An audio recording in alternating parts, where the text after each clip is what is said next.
So my name is Shonali Banerjee. I'm from the University of Sussex, from the Department of International Development. I am very thrilled to be able to write doctor on this title slide. I just did my Viva a few weeks ago, so this is my first appearance since completing my PhD, which was just still exciting despite all of the lockdown measures. So my research. So obviously this talk is predominantly about my PhD research. It also takes a little bit of experience, as I'll talk about, and as you'll see a few slides later, from some experience I had when I used to work in the NGO sector and in the crowdfunding sector. So essentially, I did a PhD based on my previous professional work and some of my previous professional connections. So my talk today is called Intimate Technologies for Affective Development, which is a play on my thesis title. And I'm going to talk about how crowdfunding platforms financialize interpersonal connections into nonprofit donations. So Vita, if I could have the next slide, please. Thank you so much. So just to give a quick, 1-minute overview of my research methodology.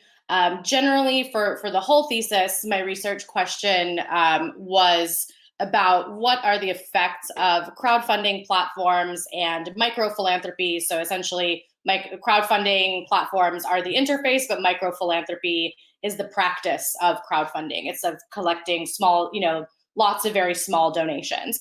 And I particularly looked at this for the case of NGO and nonprofit fundraising. So not really looking at individuals running fundraising campaigns, but specifically for NGOs and nonprofits that look to crowdfunding as another means of diversifying their fundraising strategy.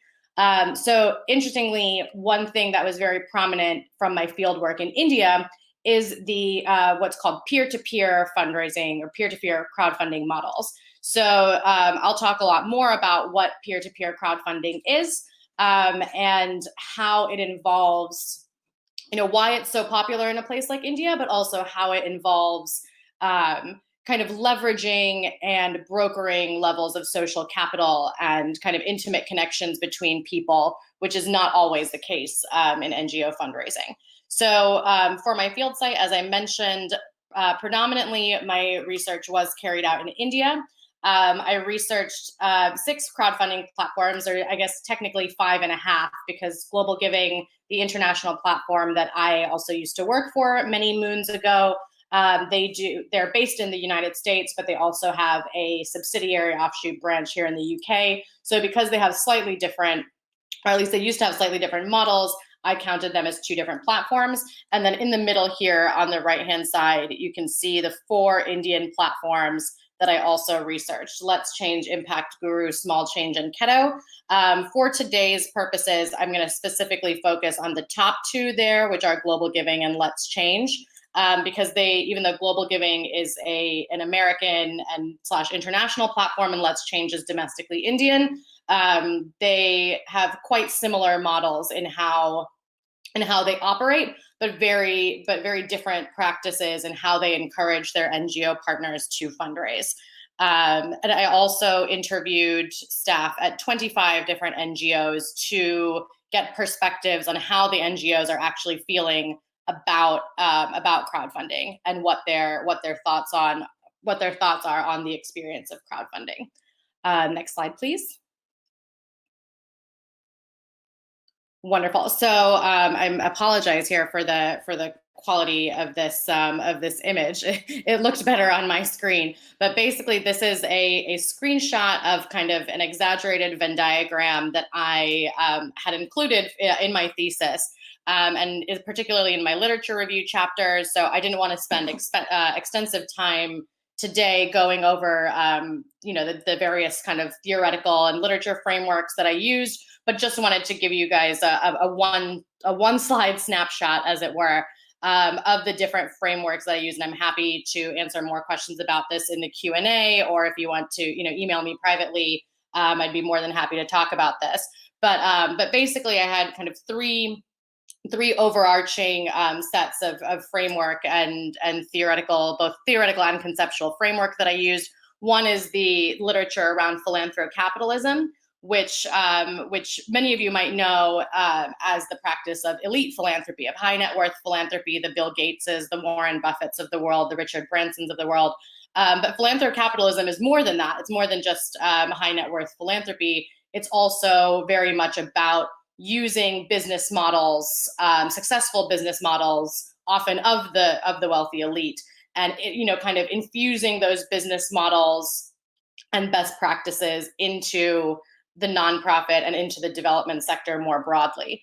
And so that interpretation is what I used in terms of my own framework.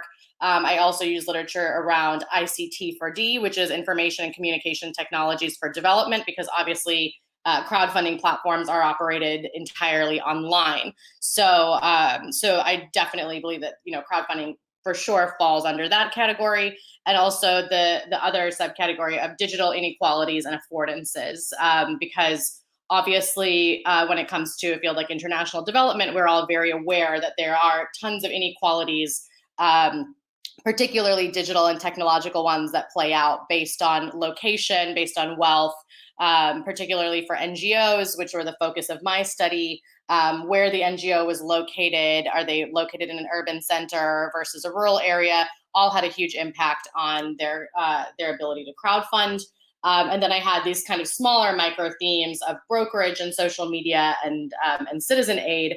So this kind of internal, these internal fields are going to be a little bit more of the focus of my talk today, particularly this idea of kind of brokerage and how crowdfunding platforms kind of broker these relationships between themselves and the NGOs, but also help broker relationships between the NGOs and their individual donors who they're trying to encourage to donate via the platform. So if I could have the next slide, please. Thank you so much. So Globalgiving. So this is, as I mentioned briefly, I found out about Globalgiving back many years ago when I was in college in Washington, D.C. And so I worked for them for a little over a year, both on their marketing and communications team and also as a field representative. So my interest in crowdfunding kind of dates back to 2012 when I did this work. Some of you might have heard of Globalgiving before. Perhaps you've even, made a donation on Globalgiving. As I said, they operate out of the United States and the United Kingdom. They operate exclusively for NGO fundraising. So you will not see, a person raising money for medical causes or a personal project on Globalgiving. It is exclusively NGOs and nonprofits that have to go through a rigorous due diligence process to join the platform. So that's important to note, because Let's Change, the Indian platform, also functions like that. But the other Indian platforms in my study did not partner exclusively with NGOs, which was interesting. So Globalgiving is a kind of blend of business and nonprofit models.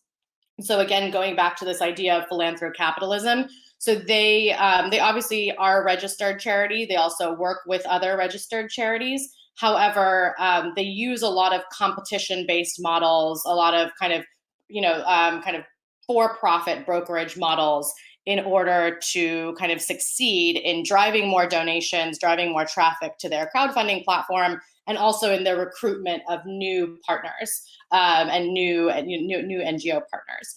So one of the ways that NGOs really enjoy crowdfunding platforms is that they feel like they are really diversifying their fundraising strategy.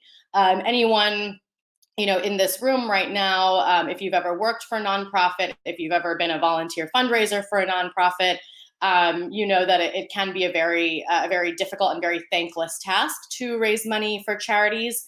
And one of the things that happens most often is that a lot of nonprofits and a lot of NGOs worldwide get stuck into a model of being very dependent on grant funding.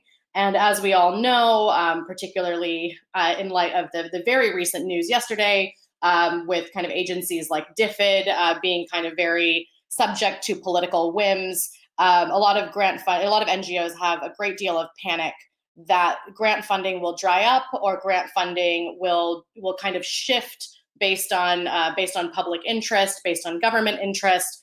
So a lot of NGOs, particularly NGOs in India, I found were very, very concerned about what their future looks like in terms of fundraising, because they were worried that their grants that only are usually on a 1 or 2, maybe 3-year basis, that they would not be renewed in the future. So Globalgiving and other crowdfunding platforms offer a mechanism particularly for NGOs that maybe have an individual donor base. They have a pot of people that they reach out to at Christmas time, at holiday time, to make a donation, but they don't really know how to leverage that into a consistent stream of revenue for the organization. So crowdfunding platforms like Globalgiving, they train their NGO partners on how to fundraise online, how to write really effective, kind of attention-grabbing emails, how to tell great stories on social media, how to create that kind of affective, emotional response through a digitally mediated interface. So as I've listed in the last bullet point here, the marketing and branding is a really key service that crowdfunding platforms like Globalgiving and others provide for their NGO partners, because perhaps an NGO's kind of under-resourced fundraising team focuses so primarily on grant applications throughout the year that maybe they don't know that digital branding and digital marketing for the individual donor base, people like you and me, who can maybe donate a couple £100, usually that's not what NGOs focus on, because they're focused on silver bullet, big ticket donors or grant funders. But it's becoming more and more important for NGOs to move away from that model and to create streams of revenue for themselves. So training in digital branding and digital marketing is something that platforms provide.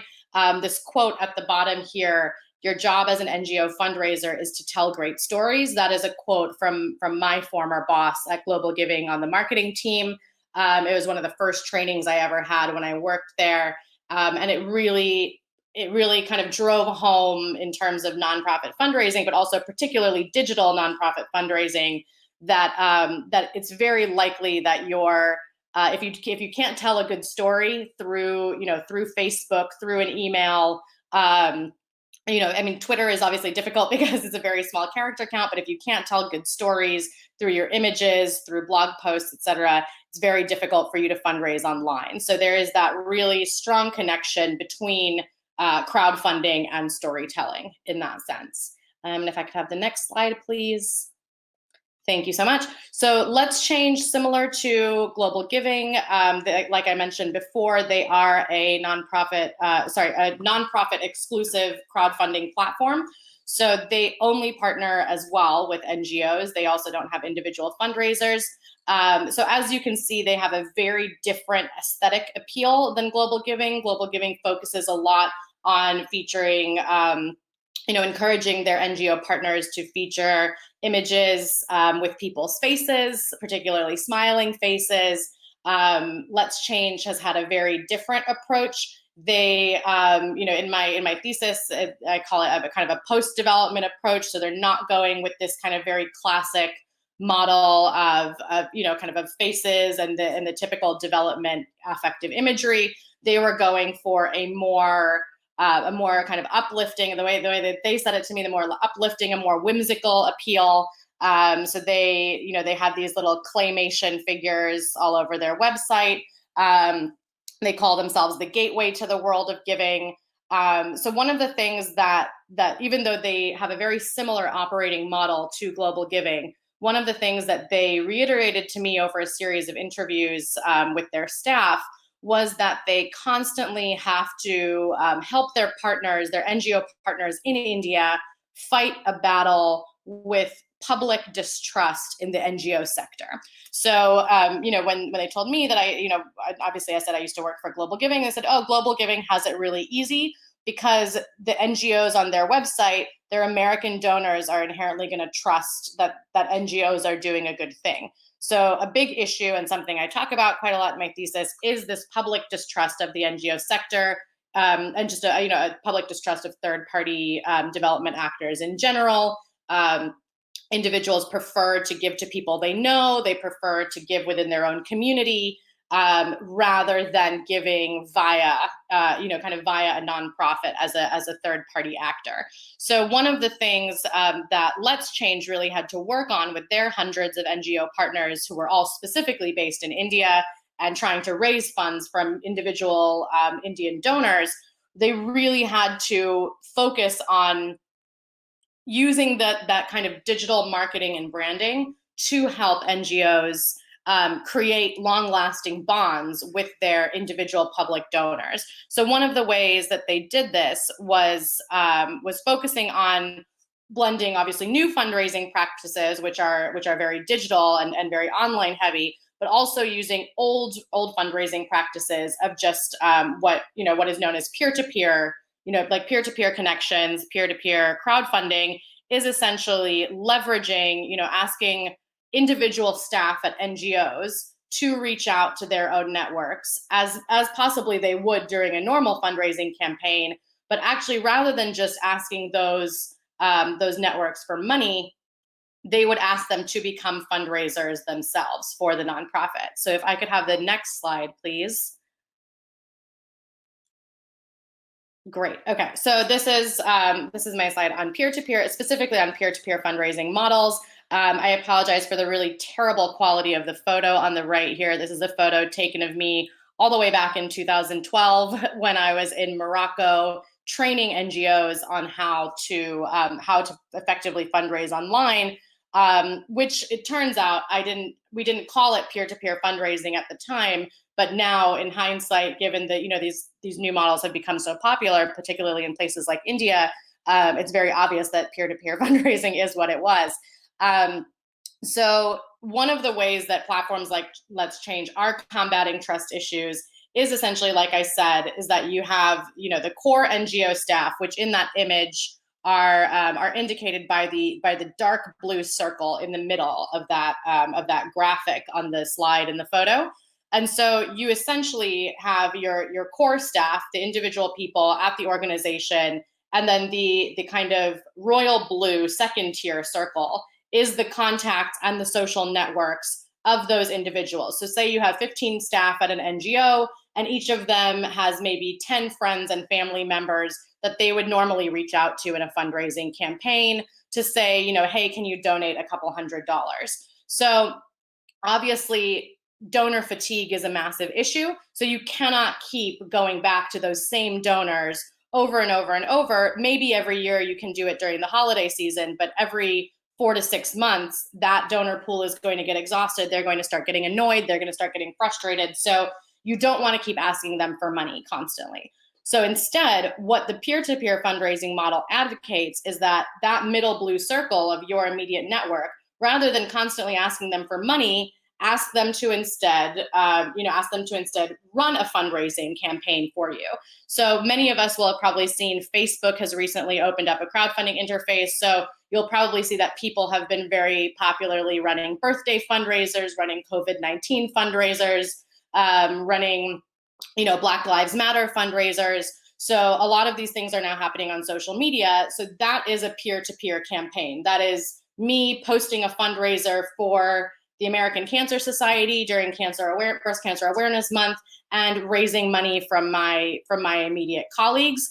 That is me raising money for an organization. So not necessarily the organization asking. So it's me running a peer-to-peer campaign for an NGO. So basically that model had not been at least digitized in India. And Indian crowdfunding platforms like Let's Change are encouraging their NGO partners to say, your donors, immediate donors, are going to get very fatigued. So what you need to do is you need to tell all of your immediate donors, you don't have to keep donating money, but become a fundraiser instead and reach out to, the lightest blue circle there, which is the third tier of donors. 1 minute left. Excellent. So obviously what happens here is that a lot of this fundraising nowadays happens through email. It happens through social media. And in the Indian case, as many of you might know, if you have experience in India, a lot of it happens through WhatsApp. So it's even more intimate in that sense because WhatsApp obviously goes directly to your phone, directly into your text messages. You have essentially people, your friends, fundraising for a cause and sending you a link to a fundraiser in your text messages. So you feel some social obligation, you feel some social indebtedness to not just blow them off, to not just say, oh no, thanks, like I can't afford this right now. So it is this interesting way that NGOs are really excited about peer-to-peer fundraising, because it's not just them exhausting their existing existing donors, but at the same time, there are some really ethical concerns that we need to be worried about. Hi, Wendy. So if I could have the next slide, please. I think I am almost ready to wrap it up. So just to show you kind of how peer-to-peer fundraising gets marketed. This is still, just scrolling down a little bit from the Let's Change website that I showed you earlier. It basically says right at the top there, if you can't make a donation, you can now use your social connections to increase the impact of your contributions. Learn about fundraising. So it's immediately saying it's all right if you can't afford to make a donation yourself or you don't want to. Instead, you can run a fundraiser and get your social capital, get your social network involved in the fundraising. So I think the next slide should probably be my last one. Great, yeah. So just to wrap it up quickly, so obviously one of my key kind of findings, one of my key contributions in my thesis was that platforms are what I call intimate technologies, which is essentially that they are leveraging intimate connections between people to kind of to broker these kind of fundraising and donation and financial exchanges. And they also then recreate relationships between people and financialize those relationships in digital spaces. There are obviously many levels of brokerage and power happening within that, the brokerage between the platform and the NGO and their immediate donors, the donors and their kind of social networks that they're trying to fundraise from, and of course the peer-to-peer model in the case of India naturally raises issues of class, caste, social capital, etc., because obviously you have a situation where if an NGO is primarily run, as I found in a lot of cases, by wealthy middle class women, usually their social networks are other wealthy middle class women, etc. So, hi Wendy, is that I'm me? just conscious of time, Shonali. Yeah, absolutely. So I think this is pretty much it for me. I think my last slide is just thank you. So so I'll go ahead and stop myself there to take questions. Is that right? Yeah, that was absolutely fascinating. So I've just come up just to kind of chair. I think we'll all feel better when we've all had a good chat about your paper, because I'm still feeling like, thank you for being the first one up this morning, I'm still feeling like we're getting to know this technology.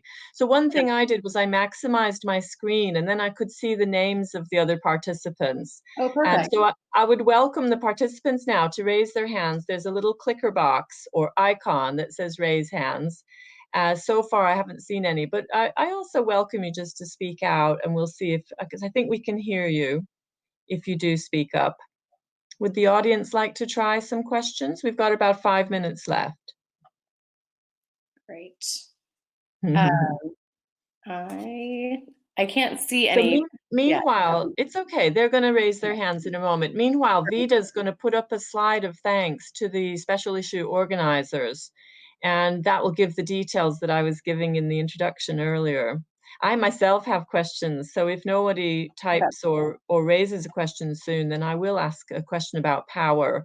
There was a kind of introductory theme note written by, actually, it's the other one that we want, the one that was loaded more recently, please, Vida. There was a theme paper that was written to support the construction of a special issue. So it's all still underway. And possibly I can.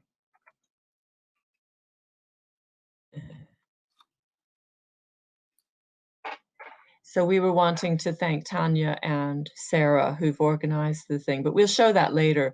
So can you just comment a little bit about power? I think the idea of the special issue was partly to link emotion and power. I could see a lot of entry points for dignity and issues around Oh, sorry, Wendy, I lost you there. Anyone? Is Wendy still there? Maybe can someone comment on the chat box if it's just me that lost Wendy or did everyone lost her?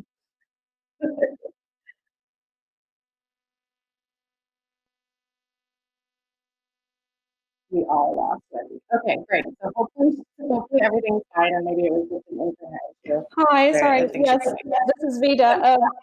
Wendy's gone, but I think if we just go into raised hands and you answer the question, and then I'll see if I can get Wendy back. Perfect. That sounds fantastic.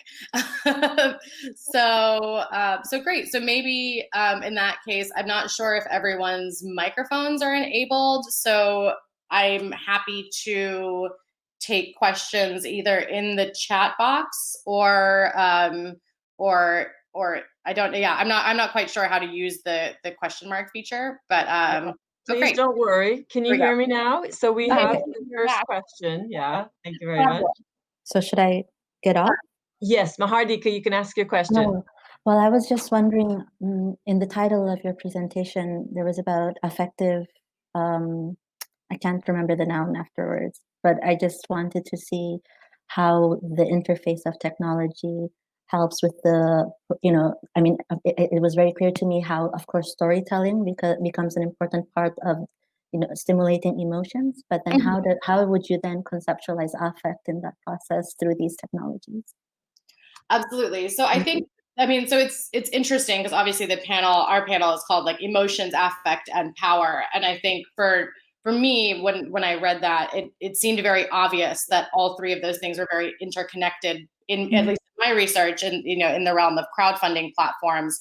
So I think what happens with the storytelling, as you mentioned, is that essentially you use crowdfunding platforms, whether knowingly or unknowingly. I think probably knowingly, because they're very creative, very intelligent people who work there.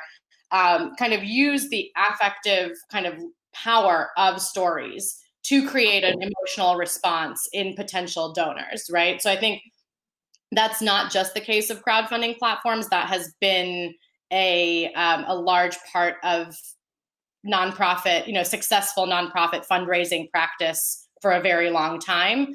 Storytelling is not new. Kind of using these like affective techniques to tell stories and gain an emotional response in potential donors is not new, because obviously in order for you and I to part with any sum of money for a social cause, there needs to be some sort of emotional response there, right? So I think that is not, that in itself is not something new that I contributed with my research.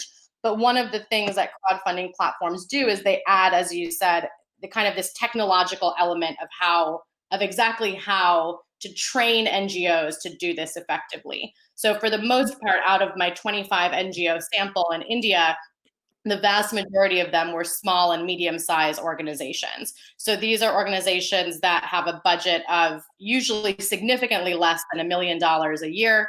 And they only have a small number of permanent staff on board. They have a lot of volunteers, they have a lot of interns, they have a lot of foreign volunteers that kind of come in and out. And so the institutional knowledge of how to fundraise is inherently revolved around grant writing, which is a very particular skill, potentially not as much of an emotive or affective skill as digital fundraising is, where you have to use powerful images. Your English has to be really good. You have to know how to write a tweet really well, write a Facebook post really well, write a really short, engaging email that people want to read on their phones on their way to work. So in that sense, this kind of skills provision, this affective skills provision, this marketing skills is a huge service that these crowdfunding platforms provide. And one thing I should have mentioned that I didn't mention before is that we're just getting a bit short on time, but quickly. Sure. Yeah.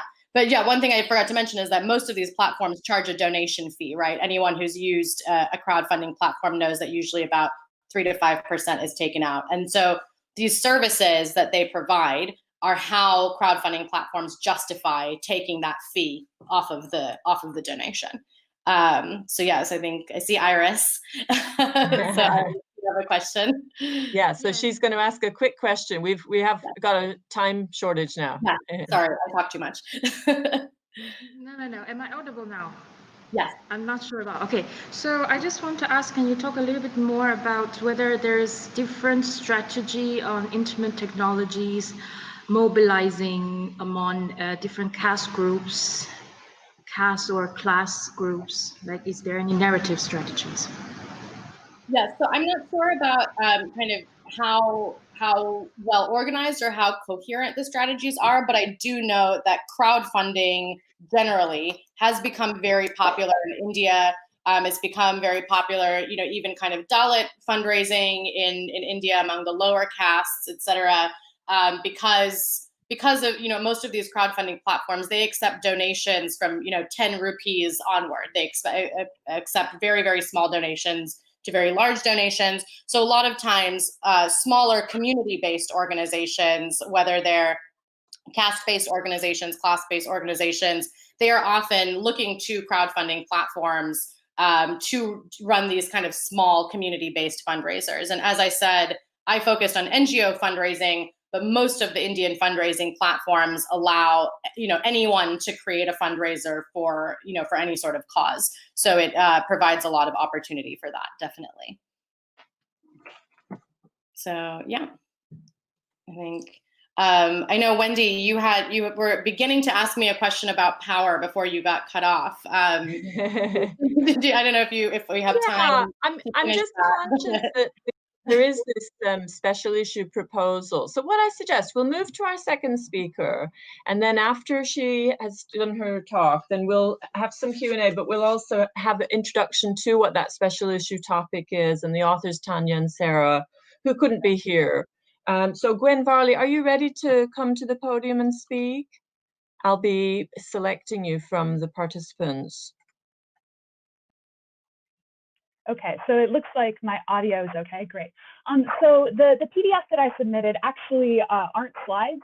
So you can leave it up, but it's not necessary. So I think my presentation might be a little bit offbeat because I think I misunderstood a little bit the format of the asynchronous side of this panel. So I did submit an audio recording and kind of some supplementary materials, which is what is in the PDF. Because my hope was that those would be available prior to the conference, so that the conference itself could just be Q&A. But obviously that's not the case, but that's okay because I think Vida has the audio recording, so we can all just listen to that now together. And at least I know that way that it'll be on time, and then we can have Q&A after that. So yeah, if you. Hello, my name is Gwen Varley, and I'm a PhD student at the Natural Resources Institute at University of Greenwich. And the title of my presentation today is Emotions, Empiricism, and Empowerment, Assessing the Suitability of a Quantitative Index for Measuring Women's Empowerment in Agriculture and Nutrition. And just a quick note before I get started, my reason for using an audio recording rather than a video presentation is that I listen to podcasts frequently and quite enjoy the audio-only format of presenting ideas, and I thought that with this year's conference taking place in a non-traditional format, this was an opportunity for trying out a new presentation format and not just sticking with the standard PowerPoint. I also like that audio only is a bit more portable, so at least in theory, you could be listening to this while you take a walk or clean the house or whatever. I have submitted some visual aids to what I'm discussing in a PDF. You should be able to download that. It just includes a graph of some of the results I discuss and some selected quotes from the interviews. So if you have that handy and want to follow along with it, that's great. If not, you should be just fine. Today, I'll be discussing the topic of today's panel, focusing on emotions as a way of better understanding power configurations in international development, specifically in the context of the ways that agricultural development programs measure women's empowerment. Namely, the research that I'm presenting today examines the abbreviated Women's Empowerment in Agriculture Index, which is a tool for quantifying an individual woman's ability to make choices about her agricultural practices. For example, whether she has the decision-making power, the control over income, the assets, time, and other resources that enable her to have agency and make significant choices as a farmer. And I specifically examined the suitability of this quantitative tool for understanding women's lived experiences in rural eastern Uganda. I do that by comparing the results from this index, the calculation of women's empowerment on a numerical scale, with the responses from semi-structured interviews that aim to understand women's emotions and perspectives about the agricultural work that she does, the care work that she does, and the life choices that she feels she is or isn't able to make. And the overarching questions that I'm proposing for discussion and contemplation in this panel are, for agricultural programs that claim to incorporate women's empowerment and need to measure and report the level of effect that their program has had on women's empowerment, is it important to incorporate women's own emotions and subjective experiences into evaluations of empowerment? Are there advantages to implementing a standardized quantitative index? What parts of women's experiences are missed by this index, and how might those omissions shape future programs? If a quantitative index is used in conjunction with qualitative interviews, as we did in this study, what types of questions yield information and insights that otherwise would have been missed? So first, I'll give a brief overview of the abbreviated Women's Empowerment in Agriculture Index. As its name suggests, it is a shorter version of the original index, which was developed by IFPRI, the International Food Policy Research Institute, and USAID in 2013 as a monitoring and evaluation tool for development programs. Both indices are divided into 5 domains: production, income, resources, leadership, and time. The survey itself is made up of many questions, but it aggregates to 6 indicators, and each of these indicators has a binary threshold or cutoff. So if your responses to that indicator are above the cutoff, you are considered empowered and receive a point toward your overall score, and if you're below the cutoff, you're considered unempowered and receive 0 points toward your overall score. I won't get into a more detailed explanation of the exact calculation right now, but I do have resources listed in the PDF for those who are interested. So now that we have some familiarity with this index, let me tell you a little more about the study that we conducted. As I mentioned, we conducted this research in eastern Uganda, specifically Busoga, which is a region that is the home of the Basoga ethnic group, and the most commonly spoken language in this region is Lusoga. Busoga is made up of 8 districts, and we were working in 2, Kamuli and Bujiri. We conducted the quantitative survey, the index, in both Kamuli and Bujiri, with 207 women total, and then following that returned to Bujiri to conduct the qualitative research, the semi-structured interviews, with a subset of 30 of those women surveyed. One of the main selection criteria was that each of these women needed to have a child who was 24 months old or younger at the time of the quantitative data collection, because we were also collecting nutritional data on diet diversity, so it was important to include children who were within the first 1,000 days. So all the women in this sample were mothers of young children, and they were all farmers. And then we selected 30 women from that larger sample for the in-depth interviews. And we made that selection purposefully based on the scores given by the index, because we wanted as much as possible to get an idea of whether the picture painted by the index aligned with women's descriptions of their own lives. So in looking at the quantitative results, it was very rare for individuals to achieve empowerment in all 5 domains according to the index. So among the 207 women, only 2 were considered completely empowered according to this index, and they happened to be in the same community. So we made sure to speak with both of those women and others in that same community. And we were also interested in speaking with women who had the exact same score according to the index, so that we could also compare how similar or different their lives were in the interviews. Specifically, about 30% of women had the exact same score of being considered empowered in production decisions, asset ownership, and income spending decisions, but not empowered in access to credit, group membership, and time. So next, I'd like to break down what we saw in each domain of this index according to the quantitative and qualitative results, starting with the production domain. In this domain, if a woman had at least some input into at least one type of agricultural production decision, either joint or sole decision-making, she passed the adequacy cutoff. This was the domain with the highest proportion of women considered empowered, about 92% of our total sample. During the interviews, we were able to explore a little more of what that decision-making actually looked like.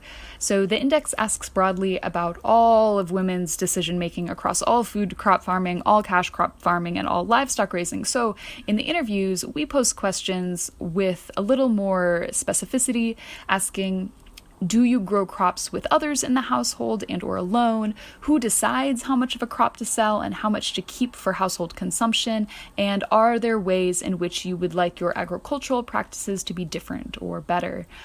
And nearly all women described their decision-making in relation to their husband or partner, and conveyed that the decision-making process was a complex one that depended on whether the crop had been grown together or jointly, or whether her partner happened to be around when the crop was ready to sell, and the dynamics of her relationship with her partner at any point in time. For example, one woman told us that when it comes to deciding how much of a crop to sell or keep, that her husband does have authority over her, but that she can sell crops from her own garden when he's not around, but sometimes he asks about the money from the crops and then she has to give it to him, and he decides then how much to give back to her. Some women said that her partner has ultimate authority to make his decision, even when she had done the actual field work completely on her own without his help. And still other women said that their partner wasn't involved in farming at all, and she had complete autonomy to decide how much of a crop to sell or keep. And again, each of these women had the exact same score according to the index. And I think the important point for today's discussion is that it's very difficult to have any precision in understanding an individual's input in production decisions without understanding how an individual woman feels about her role in the decision-making process and her relationship with other adults in the household. Following the production domain, the income domain had the next highest proportion of women surpassing the empowerment cutoff at about 89%. This domain is similar to the production domain in that it focuses on household decision-making. In this case, each woman's level of input into how to spend income.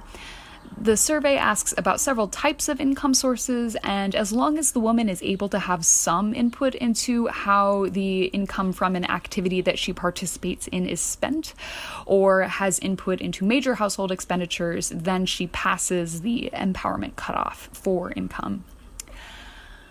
During these interviews, we didn't start by asking women which activities she earned income from or what types of purchases she made, but instead asked whether she was able to set aside money for her own use, regardless of where that money came from.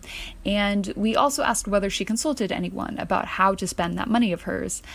And in a sense here, the qualitative data align with the quantitative data fairly well, meaning that most of the women did have some source of income that they could spend without consulting anyone else if they didn't want to, whether that be from selling crops or some other small business or working as hired labor in other people's fields, or simply pocketing the change from the money that their partner had given them for buying food or other small expenditures for the household.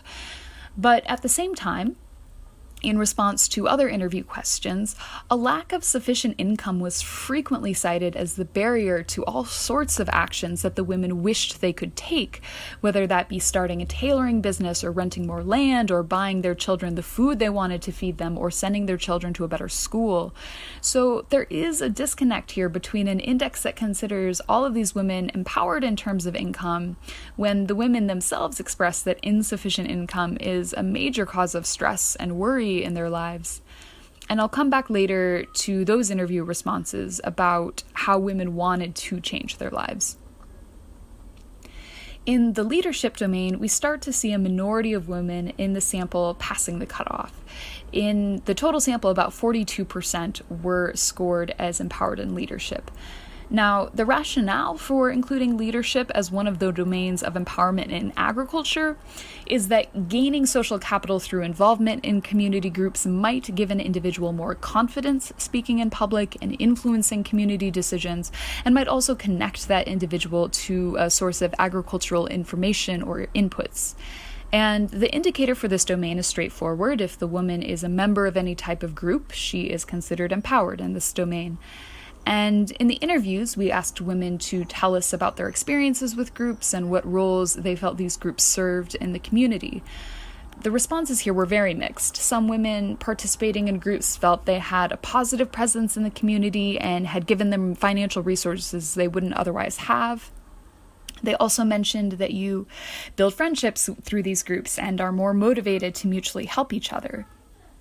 And we also heard from several women that they actively chose not to participate in groups, either because they felt they simply didn't have the time to participate, or in the case of savings groups, which were the most common type of group described, the women described feeling anxiety and fear over the possibility that others in the group would borrow money from the collective savings and not pay them back, or that they themselves would take out a loan and then not be able to pay it back. Other women responded that they felt a similar concern and distrust and responded to it by spreading their savings out amongst several groups to mitigate that risk. And among all of the interviews, only one woman said that groups helped women gain confidence in public speaking, as the index theorizes. She was the only one to actually mention that as a benefit. The fourth domain is resources, which is made up of two components: access to credit and ownership of assets. Asset ownership is the more valued indicator. It's weighted more heavily, and in order to be considered an asset ownership, a woman needs to have sole or joint ownership over at least one major asset or at least two minor assets. And to be considered empowered in credit, she needs to participate in decision-making about at least one loan in the household. And among the full sample, 87% of respondents were empowered in asset ownership, but only 1/3 in credit, and so only about 30% were empowered in the resources domain overall. In terms of the assets, there's not time today to go through each of the types of assets listed in the index, but I'll highlight a few that the women brought up themselves in the interviews, particularly in response to our questions about how they would like to see their agricultural practices improved.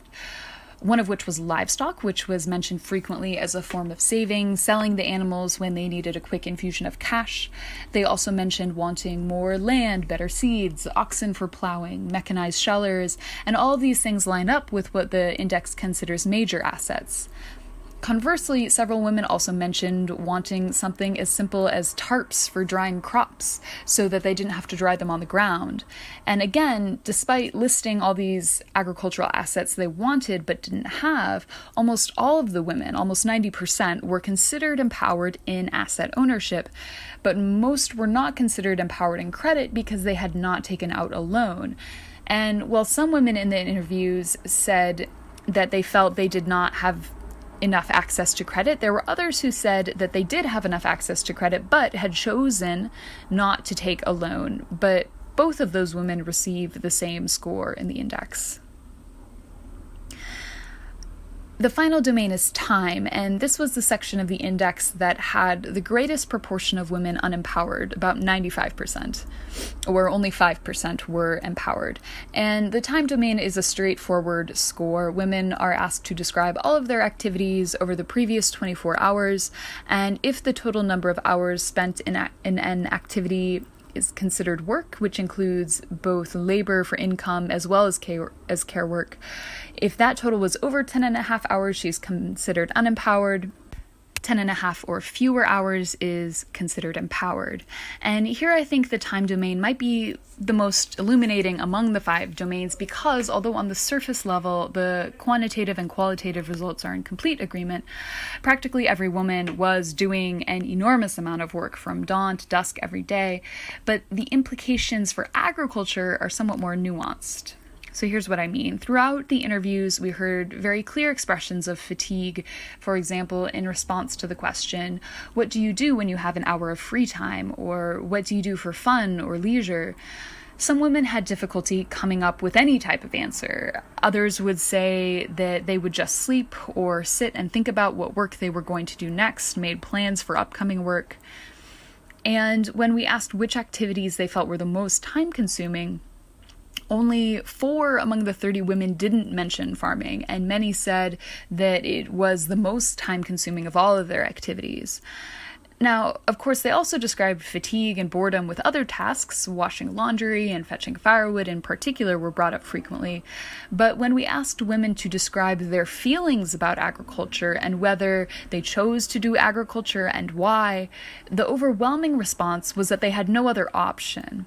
When we asked women broadly, are there any choices in your life that you currently don't feel able to make but would like to make in the future, most of them expressed the desire to do some other type of work, such as setting up a small shop to sell dry goods or clothes, or becoming a tailor or opening a hair salon, but they didn't have the investment capital to start up such a business.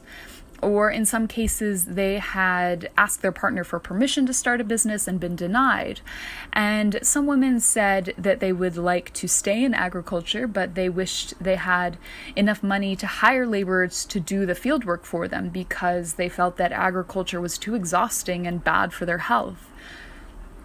So these responses bring into question how the entire Women's Empowerment in Agriculture Index is framed.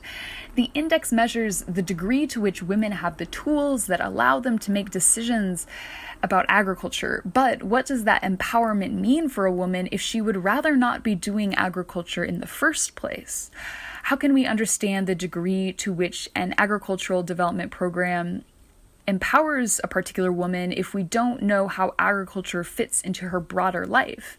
It doesn't mean that the indicators in this index aren't informative, but it does mean that without context and perhaps some modification, they might present a distorted picture of women's actual feelings and experiences.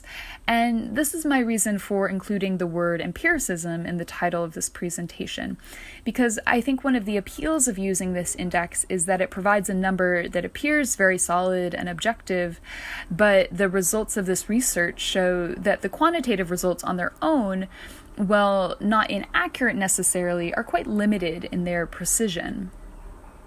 And my point here is not just to extol the virtues of mixed methods approaches, though that's a drum that I'm very happy to beat, but it's not a particularly novel insight. Rather, for today's panel, my goal here is to question what it might look like if we were to place women's emotions and desires and frustrations at the center of measurements of empowerment for both quantitative and qualitative tools, because those emotional experiences are not on the periphery. They are at the core of what it means for an individual to feel like she has more power over her life choices or to be empowered. And I do think that that would mean making the process of measuring empowerment, which is already quite challenging and has defied standardization, to be even more challenging and difficult to standardize.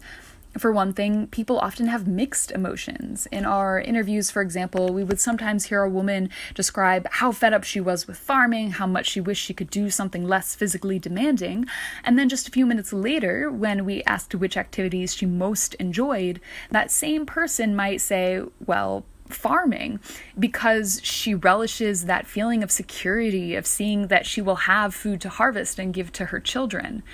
And aside from mixed emotions, sometimes people have a hard time identifying how they feel about a topic or articulating an emotion. Sometimes a pensive silence in an interview or a request to come back to a question later.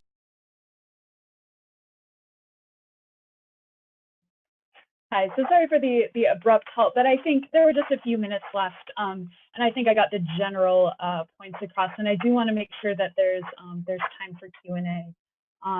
So if anyone has some questions, I'm happy to respond to those.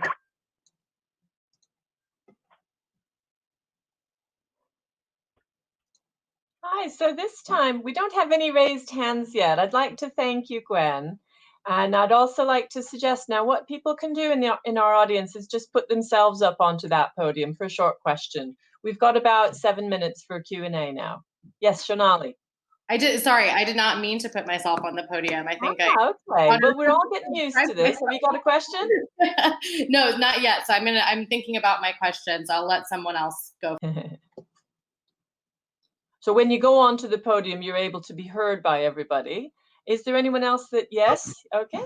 Yes, I actually wanted to ask you to finish where you stopped the recording, because it was so interesting to me when you were saying sometimes the silence in the interview also is speaking something, and then it stopped. So Sure. can you Oh, speak yeah, about sorry. that, and how do you methodologically capture that? Thank you. Sure. Yeah, that was a little unintentionally dramatic. Yeah, I guess that's just the point I was making there is just to highlight how much you can get out of a qualitative interview that gets entirely missed in something that's quite narrow in a quantitative index, and this came up a lot. Like I did mention in terms of questions about saying, well, what would you do with your free time, or what would you do for leisure, or also when we were asking questions specifically about we were trying to get a sense of the women that we interviewed, what their ideas about empowerment specifically were. So we would ask, if a Musoga woman, a woman in your culture, is able to make any types of decisions that she wants, any types of choices, what choices are those? And for some women, like, they would sit and like I said, just be very silent and be thinking for a long time. And they would just say, that question's really difficult for me. Can we come back to it later? Just because they really wanted time to think about it. And I think that in itself, seeing that kind of as a type of emotional response to a question is data in itself, and is really informative in and of itself. And so that was something that came out of the interviews that I just found really useful and informative. But did you juxtapose it? Sorry, just to follow, but those moments that intuitively are important, how did you juxtapose it with your quantitative, like how did you put it inside your study? But I'll leave now, sorry. Yeah, no, that's great. Thank you. Yeah, I guess the way that I would try to frame these were to try to think hypothetically, okay, if I were designing some kind of development intervention in this area, how would the program that I designed based on purely this quantitative index alone differ from what I was hearing in the interviews? And I would say that, again, you can kind of dial into specifics of different aspects of empowerment or aspects of agriculture, but speaking broadly, that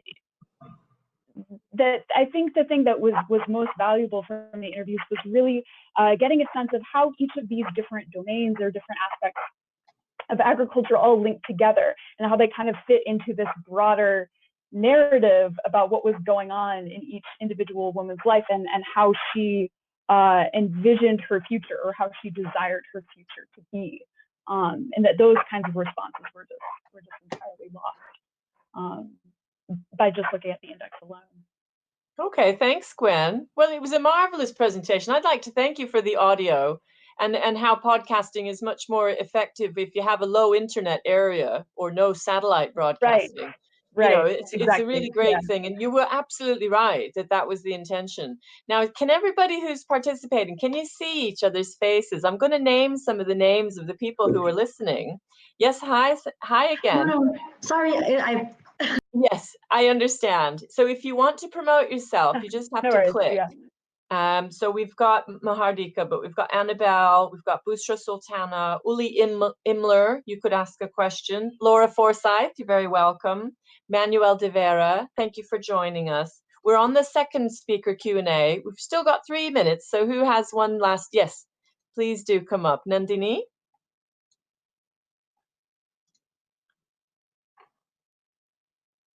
There. There you are. Sorry. So I really enjoyed that paper, and there's a lot to think about.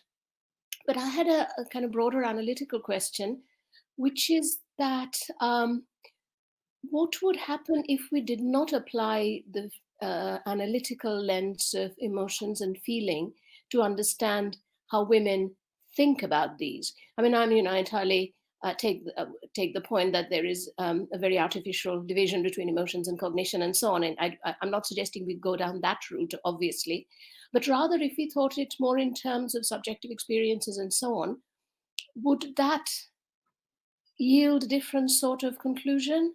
I'm just wondering why seeing this in terms of emotional responses and some way of psychologically apprehending the world is particularly helpful. I'm not criticizing it. I'm just trying to understand, how it helps.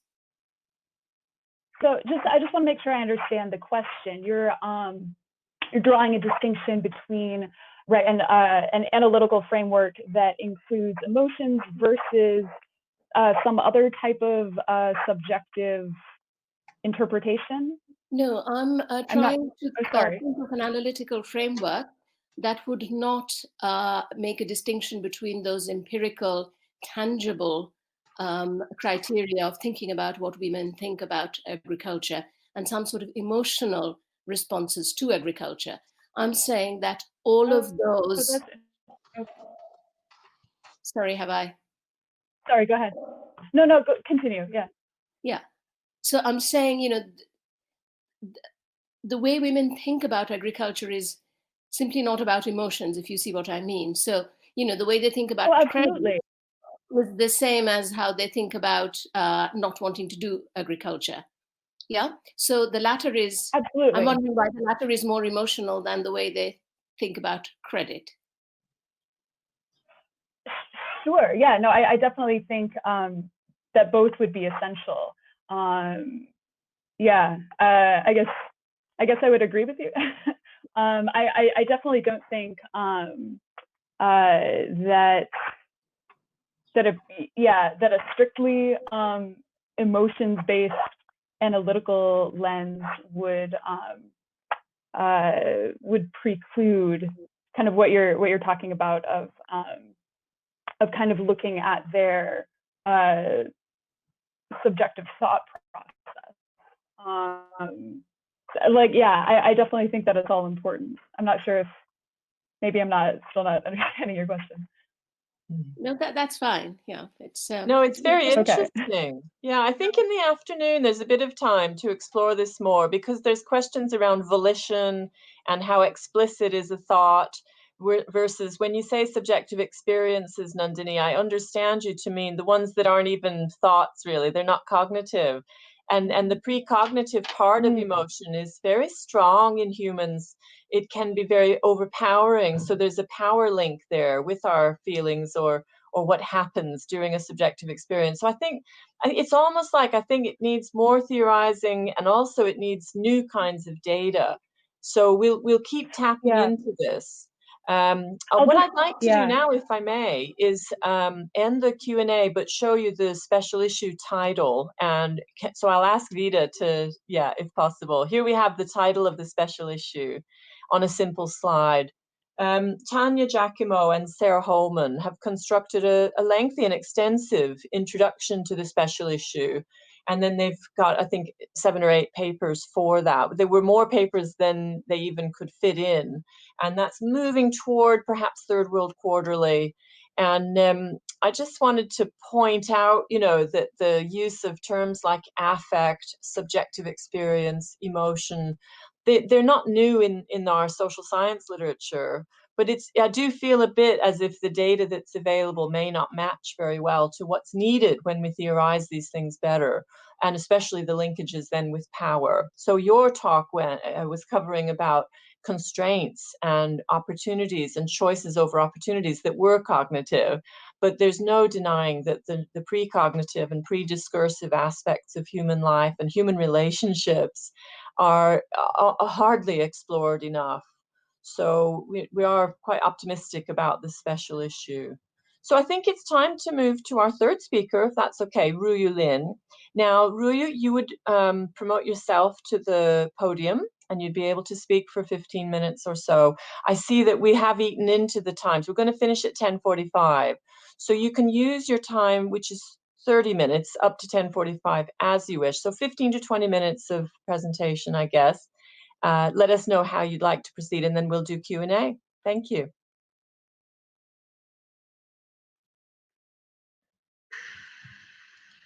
Okay, so hello, my name is Ling Ruyu, and most people call me Iris.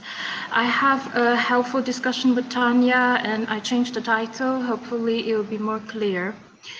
Today, I'm trying to tell a story about emotions, power, and indigenous society, a mountain society transformed through the incorporation into a new nation state and wearing into its new borderland characteristics. Next slide, please.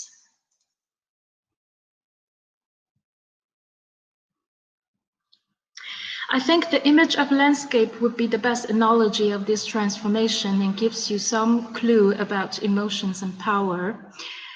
In the picture, you can see the indigenous houses of Mongpa tribe in India. The materials of building them change over time. The forest line receded and began along with the increase and decrease of agriculture fields. And in the picture, this spot became a landslide-prone area over the years. The building of new houses shows a trajectory of how humans feel safe. In this presentation, I will argue that emotions enact the behavior of and around boundary making, flow through power relations and development works of the Mongpa area. And I will try to probe some actions to essentialize the water catchment of emotions. Next slide, please.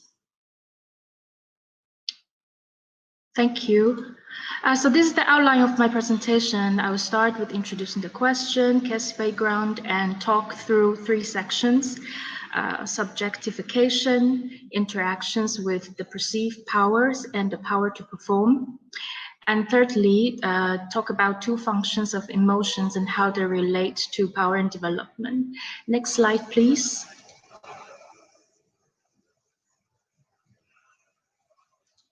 Great. There is vast literature discussing how the climate change impacts differently on different genders and explaining why and how. However, it is rather difficult and problematic to find an equitable standard. So when we look into it, there is a lack of communicable tool to address the progress on appropriate parameter. One of the reasons might be the meaning of equalities needs to be interpreted and amplified in different cultural contexts and time-space association. And the other may be the attention were put too much on women's vulnerability and virtuousness and lack in seeing their adaptive behaviors as powerful and efficient. The Mongpa people, this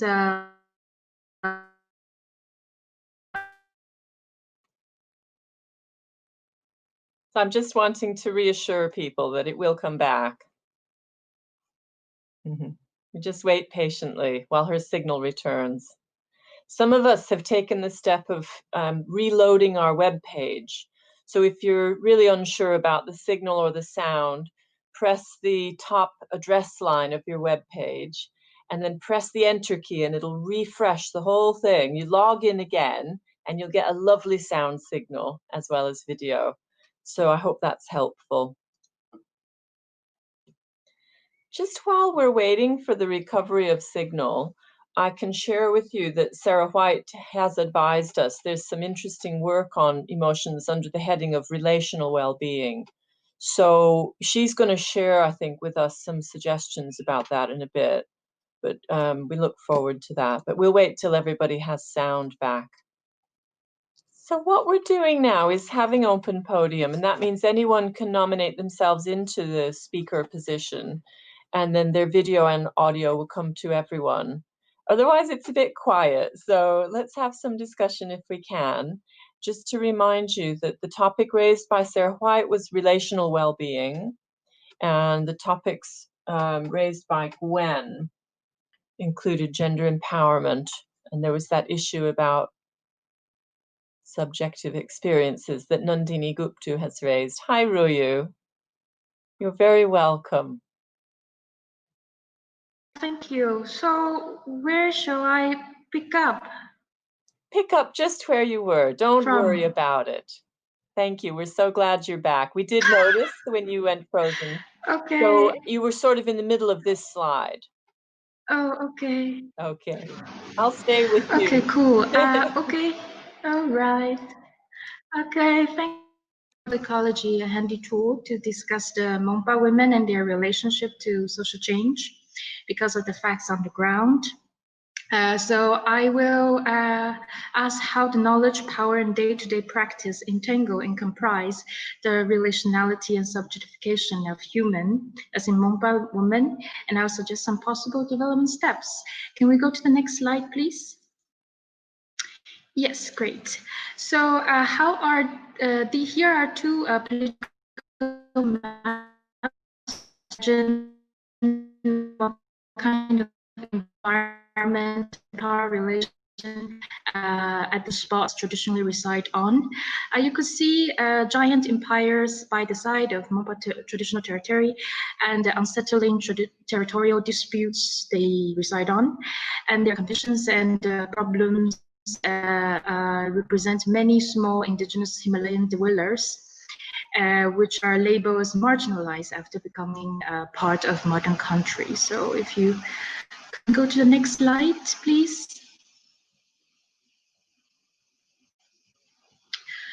So I will start with the part of the section of subject making of the self. Marriage is the most common way of migration in the Mompa society, and almost all such kind of immigrants are women.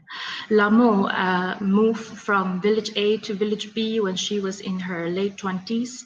In village A, she was the sister of 4 brothers, loved and cherished by the family. She championed in learning how to help the family doing Sweden farming in the forest, cooking, and all the other house chores. So Lamo said in the interview, when I was 14, I first went to the forest with my cousin sisters and young uncle. We lived in the forest, clear ground, and grow millets and maize.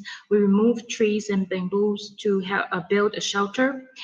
Also for firewood and ashes to be used as fertilizer. My village is famous for potatoes. We grew it closer to home.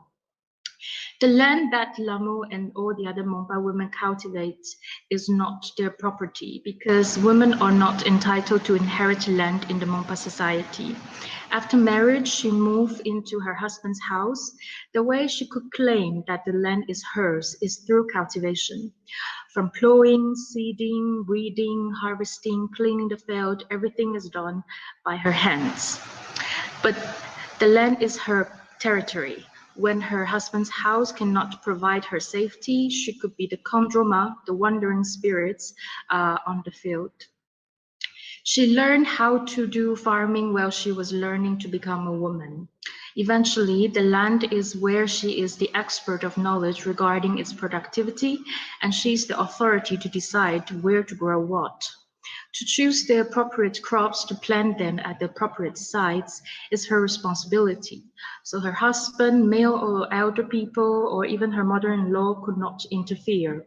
This farm is also the site of knowledge exchange to receive suggestions from other members and formulate new working groups and trying out new ideas. Next slide, please. Okay. Thank you. Indeed, men rarely get involved in agricultural works, especially in Mompa settlements where yak herding activity is practiced. Men do seasonal migration with yaks and highland cattle and responsible for feeding and breeding animals and producing dairy products. The gender division of labor, according to the Mompa men and women, is because herding in the mountains is often of higher risks and physically demanding. The job of herder, yaks or sheep, involves following and protecting the cattle, usually done by men or at least a couple. However, Mompa women as human resource contributing to the productivity of household has been strong and changed over time with the engagement from the state and market. In some way, we can say that women are more adaptive than men. Since the 1950s, the Maliks, the boss from the plan, expanded their commercial nodes across the border of traditional barter trade to earn profit from the mountain tribes. Since the beginning of 1960s, Border Road Organization, a government organization sourced from Ministry of Defense and engineering units, began to provide cash reward labor jobs for the tribal population in the northeast frontier. So Monpa women have been working in the road construction and various labor works, where the men were still much occupied by yak herding. Besides, Monpa women began to run handicraft business, merchandise their creations, and young single women could have a source to earn cash, which they don't have to give all to their parents. They could spend freely on commodities, investment, or leisure. Labor and work open a different dimension to them, and different emotions emerge from differently experienced at work, and it could formulate different and new relationships. The old family-based collective farming labor work collapsed, and a new type of social organization was formed by women doing different type of works, helping each other. So they not only do farming together, which will save a lot of time than doing alone, also support each other in preparing food, made offering to God, caring children, participating various complicated social events concerning manners and social status maintenance. Next slide, please. Thank you. So the next part, I will talk about relationality. The mountains in Jiang is considered footprinted by Guru Rinpoche, a Buddhist guru. Wood spirits dwell in the deep of the forest. He punishes and protects humans based on their behavior, and the survival of Monpa people is basically a negotiation with these animistic powers. The Monpa in Jiang used to move to southern valleys in winter because there was not enough food, but now the Indian government ration system has resolved the issue. So the dependence on the Indian state is much like how they used to depend on nature before. They are territories to give in to power in exchange for peace and resource to survive. And it was not Monpa's choice.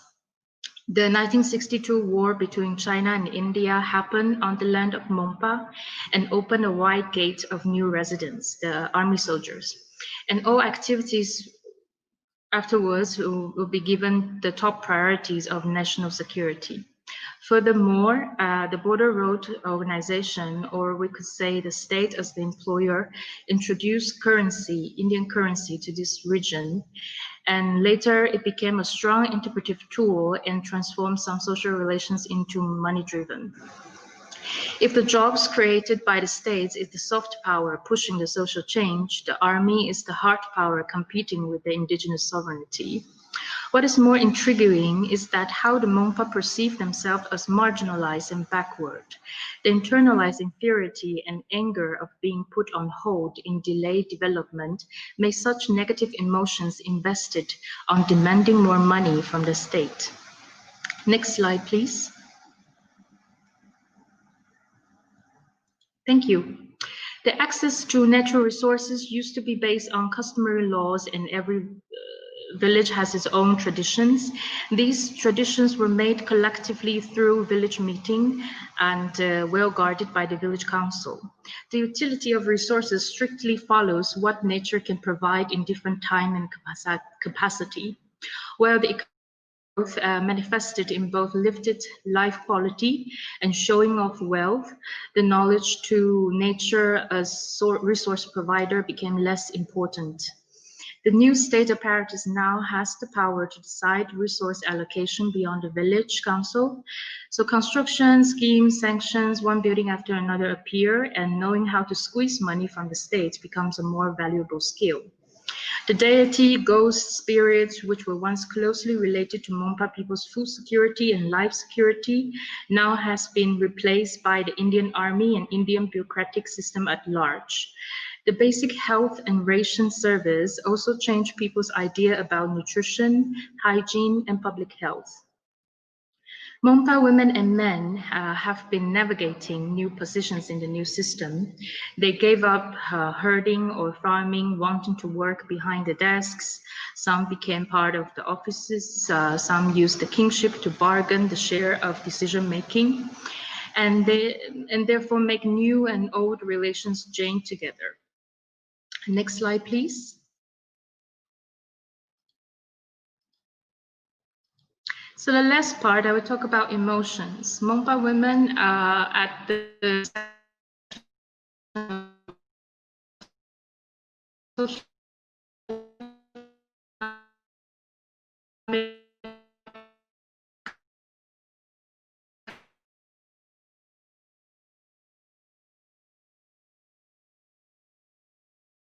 and carry heavy sands and cement bags with other women. By the cliff she worked and covered in dust and sweats. Money being used in marking the labor input and became the exchange tool leads to positive satisfaction of the individual.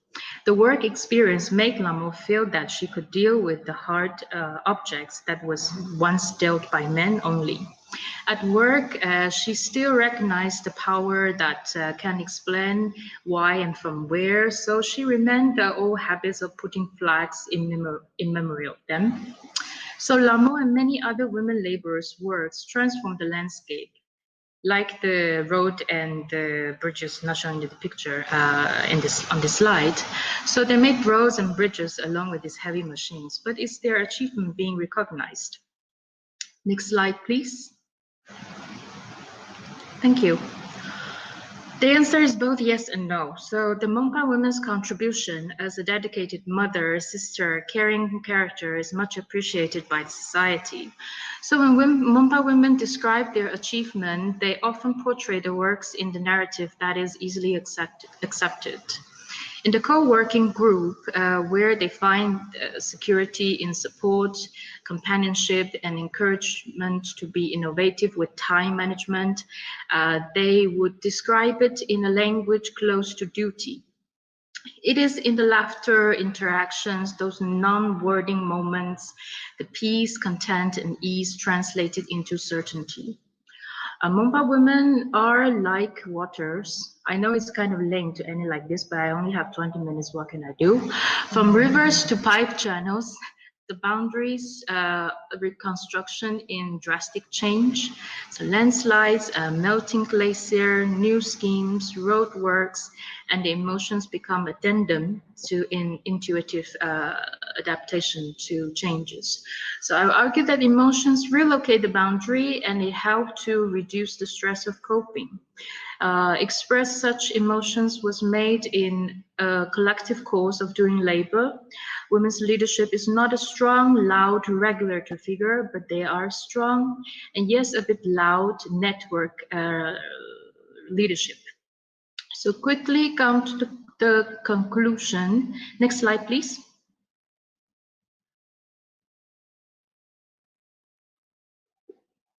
Okay. So 0 minutes left. What should I do?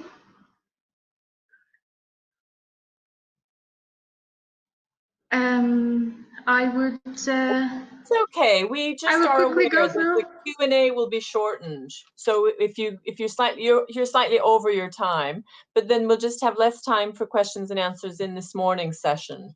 But we're still in communication with each other. Okay, great. So I just have the final slides. Let me finish that very quickly. Okay. Yeah, the next one, the conclusion one, please.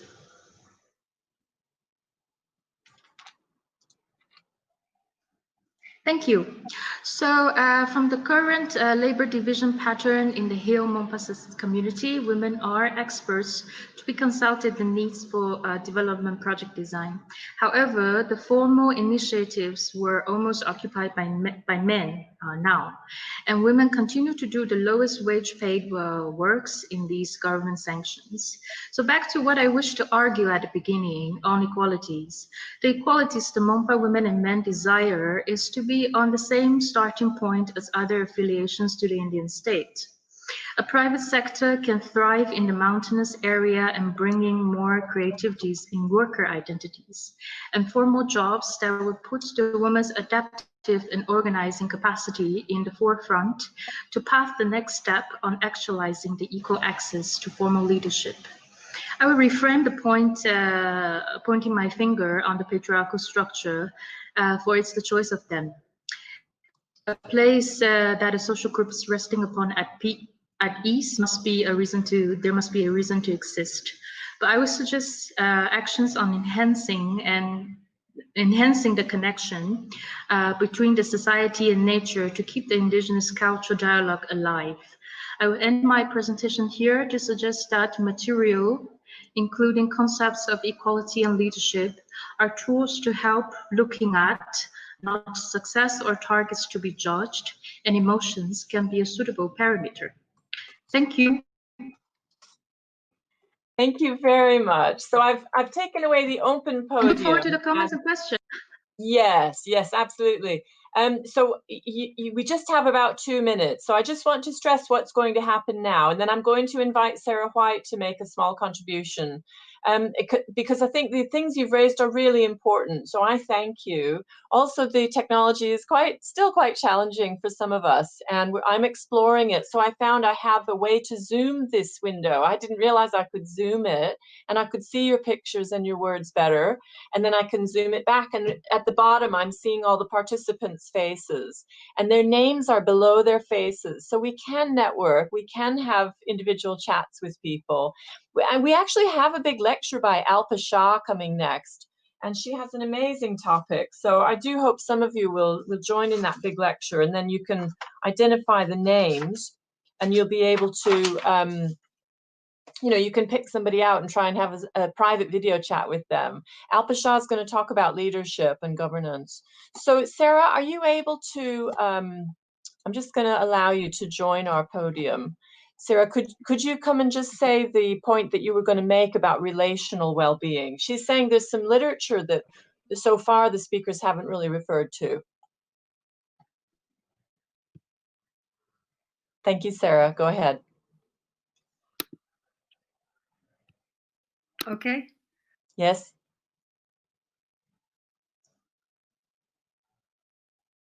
We've been working on well-being for a long time now in developing context. Sorry, since the early 2000s, and a lot of that work is about very much, taking account of affect, taking account of emotion, taking account of the personal and the interpersonal. I just have been struck by the fact that none of that work has been referred to this morning, and I think it is very relevant, and particularly our later work on relational well-being, because the danger when we get into this territory is that we get caught up with dominant frameworks which tend to be very individualized, and these don't reflect, I think, the way that many people in the Global South think and talk about their lives. That's what our research has shown anyway. So the work on relational well-being has been very much about thinking, trying to reflect the way people in the Global South think, which I think is also actually how people in the Global North think, but it's not how we are taught to think through dominant academic approaches to these things, which slice off psychology from other parts of life, and slice off individuals from their relationships. So I just think, it's great that this work is happening, and I really welcome it, but I would be sorry if that we weren't able to make connections between those two bodies of literature, which it seems to me are talking about, similar kind of stimulants. And well, thank you, Sarah. I'm conscious of the time ticking on. Sure. And so I'm just really happy that you've mentioned it so far, but I hope you're available in the afternoon to join us again. And then, because what I'm feeling is we might also need you to say where that's been published, just really explicitly to help. You can make a slide, and it's easy to share a slide. I think we shouldn't be shy. We're in a COVID-19 crisis, but many of us are conscious that inequality itself and the unfairness of current discriminatory systems is also a crisis of long standing. So if we don't get it right, then we're just continuing to allow these systems of GDP to be perpetuated. I myself thought this morning, some of it seemed a bit like stressing individual psychology. And so if you can share with us again in the afternoon, I would look forward to it. Thanks to everybody for participating. I'm at a Senate meeting at my uni in the afternoon, but anyway, I'll send... Could you put something in the text, please, Sarah, before you leave just now? Just one key reference or two key references. Okay. And I'll share those with everybody both now and in the afternoon. And the PDFs of the author's speeches are available today. So you could just text Vida your email address and you can get these PDFs. It's absolutely no problem. Everything's public. The videos will be online for 3 weeks. So let's do a silent clap for all the speakers. Thank you very much. And for our various technical support people, thank you. All right, bye-bye for now. Bye. Yeah, there is still time for chat on the open podium, so I will leave it open for 5 or 10 minutes, because no doubt people might want to continue, but the Alpasha talk starts fairly soon. How are you? Can you Yes, hear me? we can hear you. That's grand. Yeah, I have my presentation in the afternoon session, so I thought, to just check whether everyone can hear me out. Absolutely. Yeah, that's why I wanted to just keep sitting here and we can just have a quick chat. I think perhaps Zoe Williams might also try out that podium area. What did you think about this morning's session? May I call you Bushra? Yeah, I'm Bushra. What did you think, Bushra? Yeah, I think those were really fascinating presentations. Especially, I liked the second one. I forgot her name. She's Gwen. The audio that was one. Gwen Varley. Yeah. That was really very interesting. And kind of it also relates with my work because the responses she got from her audience is like they talked about need of leisure. Yeah, so I also, because my work is also on online entrepreneurship by the stay-at-home moms. So there kind of I find similarities, and also emotion is a key component in my work, like her ones. And she got a question, I remember, by someone, I forgot, about what if she doesn't apply the analytical framework of emotion. And I was thinking, why shouldn't she apply? Because if we think about feminist methodology, we always value, the emotional experiences, subjective experiences. Yeah, so that's when I wanted to, I think, can I tell you how I understood the question?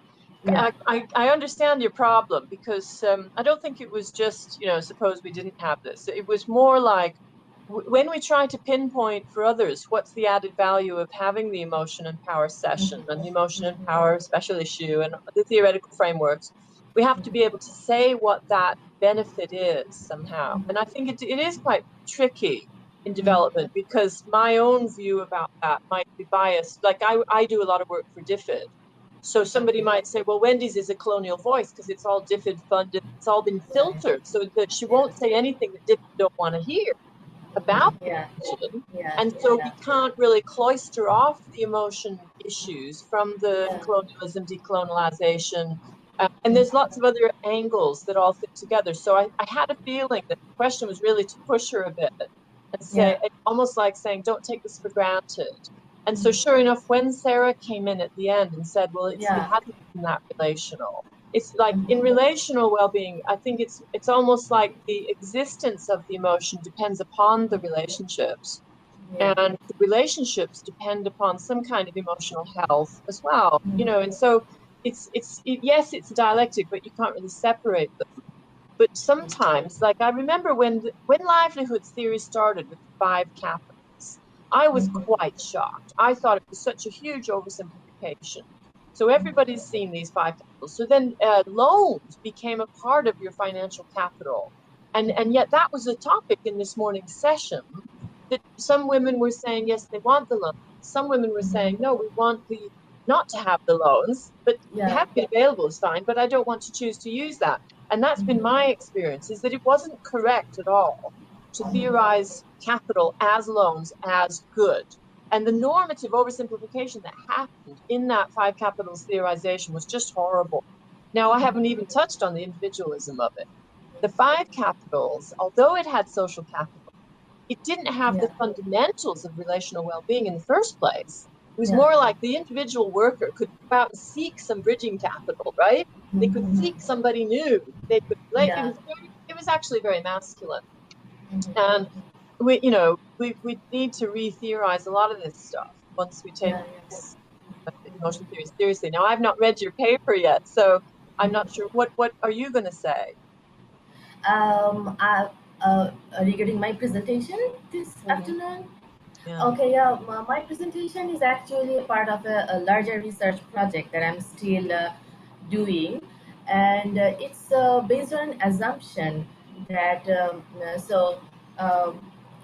the mothers, the stay-at-home moms. So I'm kind of trying to explore, because there's an assumption that mothers who have to stay at home for their children, and most of them have quitted their very high profile jobs, and now because they have to stay at home, they don't just want to stay like sitting at home and doing no professional work. So many of them have started online entrepreneurship.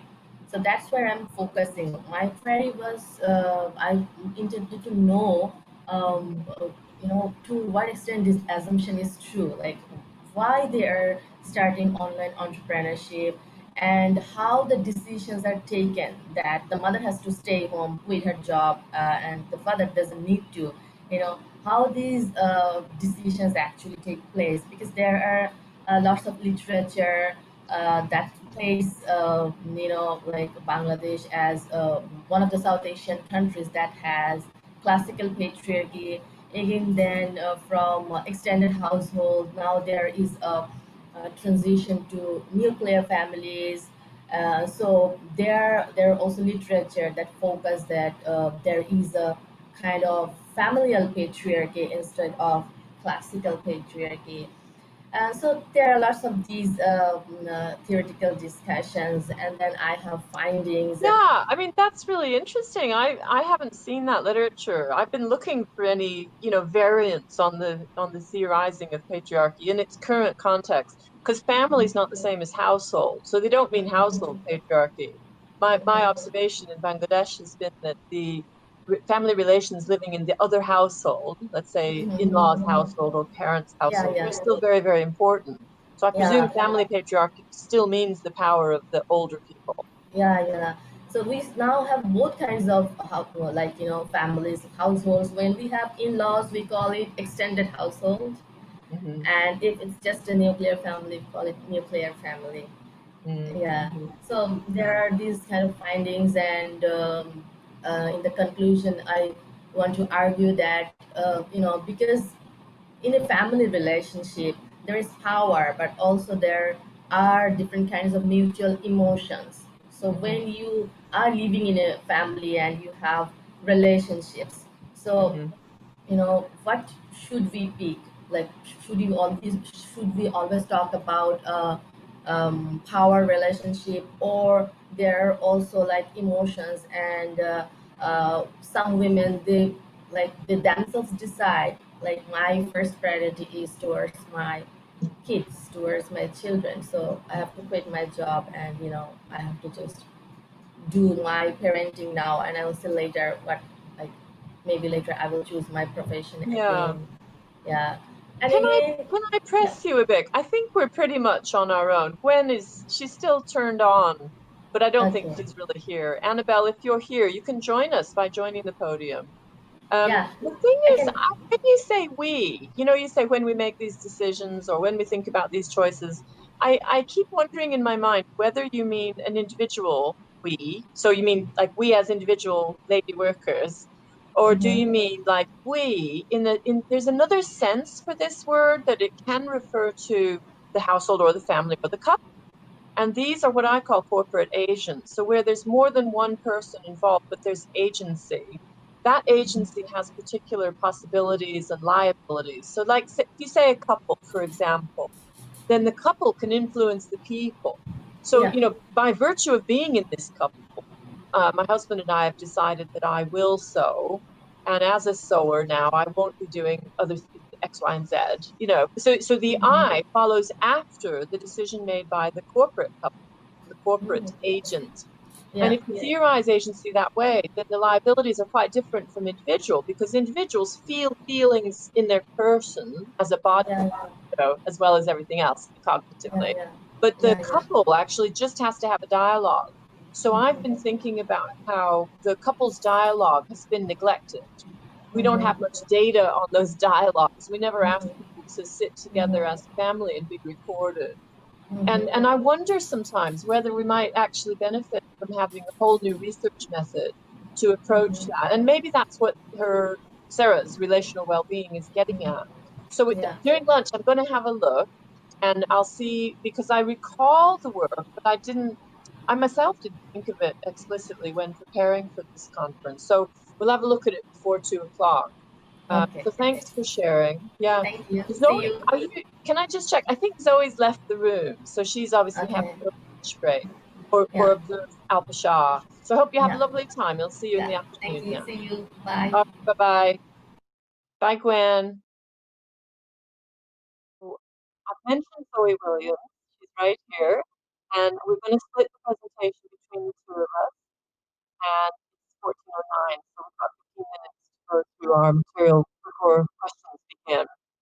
The thing is that if we use affect and emotion in a serious way to look at social power or economic power, then some development theories would be very, very helpful, and other development theories may be actually a bit limiting.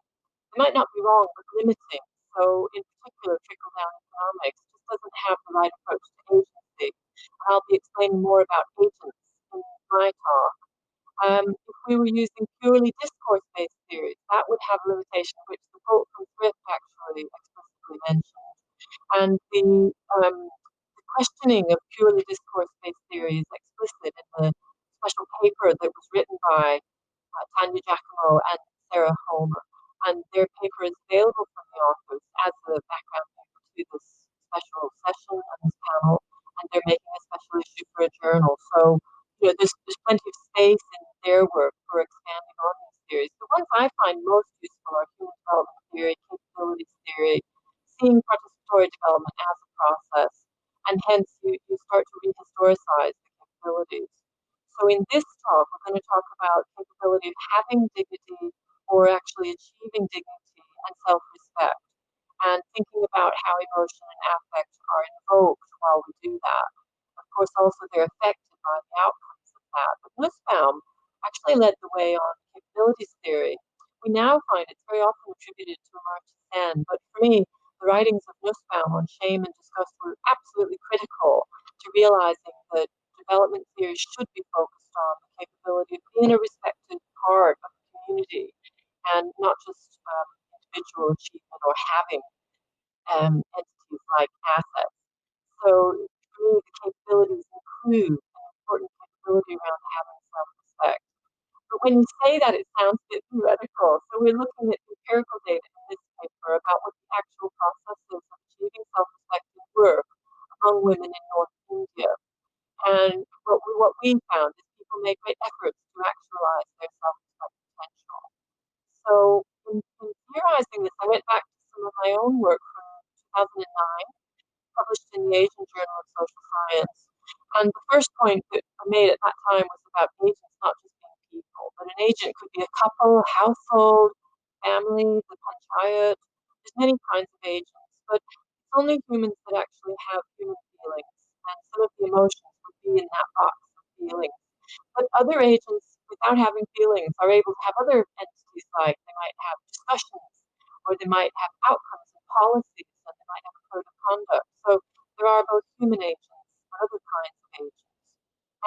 And all these agents can actually do second order thinking when they're thinking about what to do on a day-to-day basis. And second order thinking would be considering different dynamics, different dimensions of life. Nussbaum's own capabilities might be a list of 10 areas of life, and a second order strategy of an agent would take those into account. So it could be the sickness of COVID, but also the migration needs and some other aspects of food and sanitation. They can all be balanced, that second order thinking. But third order thinking is when, as a leader, you begin to think of influencing others. And I think that's quite important because it's a human capability. It's something we have, and we have to learn to actualize it and develop it and it becomes what we make it in a way, this strategic thinking. So having thought about that, I discovered for myself how ethics becomes more complex because very little in social life is fixed. And we've seen recently really rapid social change, rapid abilities to withdraw and isolate and distance and still manage some sort of communications. And that rapidity of change means that ethics really can't just be about principles. It has to also be something practical about what we do from day to day and how we balance the needs of ourselves and our other agents in our lives. So affect, which is socially and culturally rooted in the history of an area, something like the history of marriage would affect affect around marriage, and it would then affect emotions. It's not purely determining because we're also able to reflect on those emotions and reflect on something like marriage or a household, and then try to make strategic plans for how to improve it, or you wouldn't really want to plan to ruin it. And this is what I found fundamental in this film, is that things could be really good, and a future that's better than today is a really good future, and things can be really bad, and something that we would avoid. So that's helpful for looking at cultural norms. I'm sorry about the background noise, by the way. They're gardening in my neighborhood. So this diagram was one way that I was expanding on the capabilities of individual people who do have feelings. And I thought at the time feelings had been very much neglected in development theory. But particularly the feeling of capability of making a choice, the capability to say, I wish to withdraw from microcredit. That's really important in India. And I didn't really see it reflected in some of the predominant theories. But the empirical data that we're going to look at today is from workers, women who work in fields or have livestock typically. They do cottage industries. And these women, I'm just going to expand my map a little bit on my machine, they originate from Uttar Pradesh, Jharkhand, and Bihar in North India. So the blue circles on the map show where fieldwork was done in 2015-16 in group. It was funded by the ESRC and DFID. So we have long semi-structured interviews that we'll quote from today. And we also have surveys of their time use. And what we found was there was a lot of emotional work going on, but it wasn't about working for others the way it is in the Western literature about, let's say, a stewardess or host in the plane who's serving others and meeting their emotional needs. It's also taking time to reflect and have dialogues. And a lot of times we were invited to hear those dialogues, to share them. But when you do a semi-structured interview, you don't hear the dialogues. And I wonder now whether our new research agenda for affect means we need to somehow set up situations for hearing conversations so that we can see the dynamics of people interacting. That might be useful. But what we have here is semi-structured interviews. We'll just be talking about 4 or 5 of them now. And they were conducted by a female sociologist, Dr. Archana Singh of Varanasi. And there were surveys for these women as well. We do know quite a lot about these women, which is expressed in the paper. The teams conducting the surveys were mixed sex teams, but in interviews we did match the sex of the respondent, the gender of the interviewer. So now we're going to talk through a few of the cases from our villages. They were rural interviews, and all of these women chose pseudonyms that included the word name. So these are the pseudonyms that you see now on the screen. I'm going to hand over to Zoe, and she's going to present some of the empirical material. The first one was Pramila. This interview highlights the dynamic of strategic planned action where the household is an agent when deciding work. This case has a unique dynamic in the sense that she has paid employment as a health supervisor, and her husband supports her by taking her to and from work. She has more education than her husband. She started training after completing 10th standard and then completed intermediate privately later, while her husband failed 8th standard, but she encouraged him to read until 10th, and then he left his education after failing 12th. As well as supporting her with her employment, her husband also takes care of the animals and engages in agricultural work in the mornings and evenings. These care tasks are often performed by the wife. Pramila's encouragement in her husband furthering his education and his support of her job shows how the household is being strategic in planning how the spouses work. She says, "My husband lives at home. In a way, he is serving me. He takes me to work and takes me back from there. I'm serving the public and he's involved in my service. First of all, I want to tell you that we never quarrel. Occasionally, I discourse that I use my job outside and then I have to do all the household works, how much work I do. My husband usually cooperates in all these works. When I go outside for a job, he used to take care of the children. He's even cleaned the latrine and urine of children. Her interview is also a good case of showing a shift through dialogue towards dignity. She has a disabled son and describes how the family converses, planning to improve his prospects. The family discusses employment issues when they sit together in the evening for dinner. Her son has a handicapped hand, meaning he can study but cannot do other work. She argues that despite the fact he cannot work, as he's their son, they still see him in a good way. As his employment opportunities are limited, they encourage him to learn about computers. He's failed his BSc, so he's on a BA computer course. The next interview, Banerjee, discusses, it highlights the process of rebutting social criticisms internally through actions. Her husband doesn't work and is abusive, which results in her social status being bad. She experienced a lot of criticisms from her neighbours for the fact that she stays with him. But she says, my husband beats me, abuses me, but you know, he also loves me. Her husband does not frequently work. She does work for neighbours and they repay her with corn to feed the children. She argues that her husband cannot know about this or he will beat her badly. She silently rebuffs criticisms from her neighbours and her husbands through her actions. The next interview, Bakani. So this is around the social norm that everybody should work. This can cause disputes among households because it often degrades any complaint among women that they have to do care work on top of outside work. It undermines any critique of the gender division of work within the household. This interview does show this dynamic clearly, despite the fact the family is Brahmin, so high caste Hindu. She still talks of the difficulties due to being poor. She does the domestic work, and she also takes care of the cow, and she makes cow dung cake, which she sells to help provide the daily meal. While she points out that she is tired from doing so much work during the day, her mother-in-law states that everyone does work. She feels she has to cover for the household chores that her mother-in-law grumbles that the children should be doing, but she feels she has to cover because she wants the children to go to school. Also, she remarks that her husband also says it's not only you who works, everyone does. Just 4 to 5 days ago, he told me this. In the interest of time, I'm going to move over Ganga's interview to Sumitra. In order to eat, she does the labour work and cultivation and works in other farmland as well. She has to support the family because her husband is a religious man and he earns little and irregularly from performing ceremonies.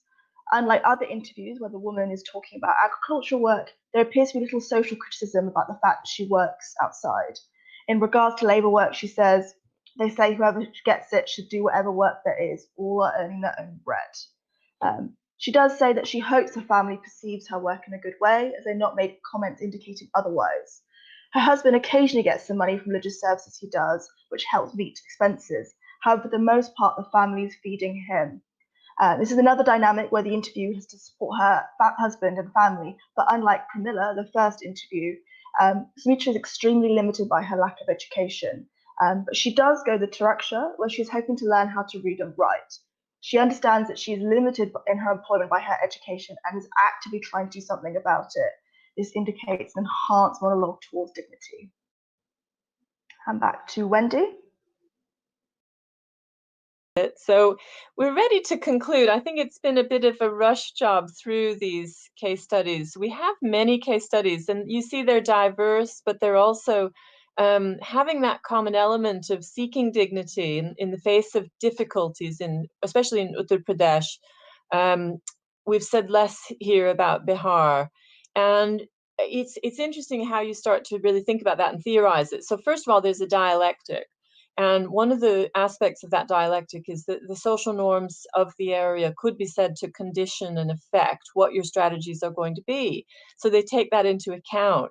And so, for example, accepting a man's power in some exchanges, massaging his feet, agreeing with what he wishes, there's an explicit level there that sometimes was expressed by the women. But it was actually strategic that if they would, satisfy his demands, then they would be left alone sometimes, especially if the man would migrate out. And then they would be able to continue with what they were doing, which the husband actively was said to have disagreed with, such as working outside the home. So they created space for themselves to work and created comfort and safety. And those are feelings. And so social norms are conditioning. But looking at the next bullet point at the same time, those strategic planned actions also do influence the social norms of an area. And I think they influence those social norms of the future. So implicitly, our paper is arguing that the social norms are not fixed. So although there are clear regional differences across India, across this huge area of India, there were commonalities in Uttar Pradesh across the different districts. From what we saw, we were in 3 different districts. Thank you, Vida. And we also noticed commonalities with Bihar, which you could call social norm similarities, but they're not fixed. And because they're not fixed, it then means that we acknowledge that there is this dynamic. You see, the dynamic goes in both directions. And as people in Bihar reflect on things, they may move in a different direction, or it might be that people in a particular social group move their own social norms, and this is possible. So it's a great optimism that arises from the theoretical framework that allows this dialectic, because neither of these things are fixed. Now, clearly, strategic planned action was never fixed. It's created, and it's something that we dynamically manipulate all the time, unless a person is put into such a position that they cannot any longer do strategic thinking. And there are cases like that, some really tragic cases where, due to hunger or due to manipulation by others or beating or threats, people said, I don't have any room for maneuver, I do this. And you could tell them that they had kind of backed away from strategic planning at that moment, but they will recover when resources are made available or when space and allowance is made by others. So I like the comment in the morning that we need to consider well-being as relational well-being. I don't think it's right to approach all this from an individualistic point of view. So what seems to be implied in our conclusion is a dynamic between the social norms as a social collectivity and strategic planned action as an individual thing, but it's not meant as an individual thing. You can have strategic planned action as a property of agents which are great big agents, say an NGO or a small business, who could say, well, we're going to have new working hours, we're going to have new form of shifts in order to allow people to do caring during the COVID time. That would be a strategic planned action of an agent, which is not an individual. And hence that agent doesn't have feelings per se, but the people involved in it mutually have and share and are in an ongoing way experiencing feelings. So it is really important that we start to theorize the links between feelings, strategic planned actions, and changing social norms. So I think we've tried to present a sort of platform from which that can start to occur. The paper is nearly all written out. Due to COVID and business management work, we haven't got it completely ready to distribute, but it's underway. And I wanted to point out what the very last points would be in the paper before I close. I think it's possible to be a little bit critical of the social inclusion idea. It's not really a theory. Social inclusion involves some books and work, say Jerry Rogers' book here. We're saying that development needs to be more inclusive, but that, to me, that doesn't address the problems about who are the agents of progressive development. How are these agents supporting each other? What are the strategies for mutual support? And I find it much stronger in something like Broman's book on participatory development, which wasn't just about social inclusion, it was about action and not just the outcome. And also on the structuralist side, if we take Barbara Harris-White et al., their book on India working, that probably illustrates that they tended to place a negative affect on your social class if your social class was a one with less assets. But according to my way of thinking, we shouldn't be attributing negative affect to social class positionings. We should be saying the structure is something that we think has been causing damage in the past. It can be changed. Like many other structures, in order to change it, we have to start right now with institutionalizing new ways of behaving. And that might mean new inheritance arrangements, new treatment of assets. So there's a lot that we could be doing. And I think that it's leading toward a change of paradigm and a departure from old paradigms. So I'm finished now. Welcome your Q&A. Hi. Hi, Wendy. Maybe this is not directly related to the paper, but it was just something I've been thinking about since yesterday after the keynote speech, where emotions was seen as something that's part of the psychic element of development. And I just wanted to know what you thought about the connection between the spiritual, the emotions, and in the concept that you're developing. I hope that's okay. Oh, that's a very good question, a very big one. Regrettably, yesterday I had full internet failure for 12 hours, so I've missed that plenary speech. I would like very much if someone would help, and fill in that gap. I mean, broadly, you'll find that at least in my personal life, I'm very concerned to link my spiritual life and beliefs and experiences with my academic work. But it's very much discouraged in academic life because spiritual experience is so diverse that we're very cautious really about linking it to what we're doing, and it might become exclusionary. So I'm going to stop at that point with what I'll answer, because I didn't attend the plenary. But if somebody wants to comment further, please do. So we're currently waiting for Q&A on the first paper. I don't know whether Zoe felt that she maybe didn't get to comment on all of the 5 interviews. So Zoe, if you want to come in and talk about the 4th one, you can, because I can't see any hands up. And in about 3 minutes, we're going to move on to the next speaker. So the missing interview was with a woman, Ganga. Let me find my, sorry, I'm missing my notes. There we go. So this is another woman who does household work, and then she also makes this to support the income. And she and her husband are also struggling. He has issues getting work, so quite often she has having to support the family. A lot of her work is talking about the struggles due to economic situation, caste, and she also is very critical of the government's lack of attention to them due to their circumstance. So she used the example that they used to have 2 ration cards, one for her father-in-law, one for them, and the officials in our club those together, so they're having to take alternate weeks, taking turns.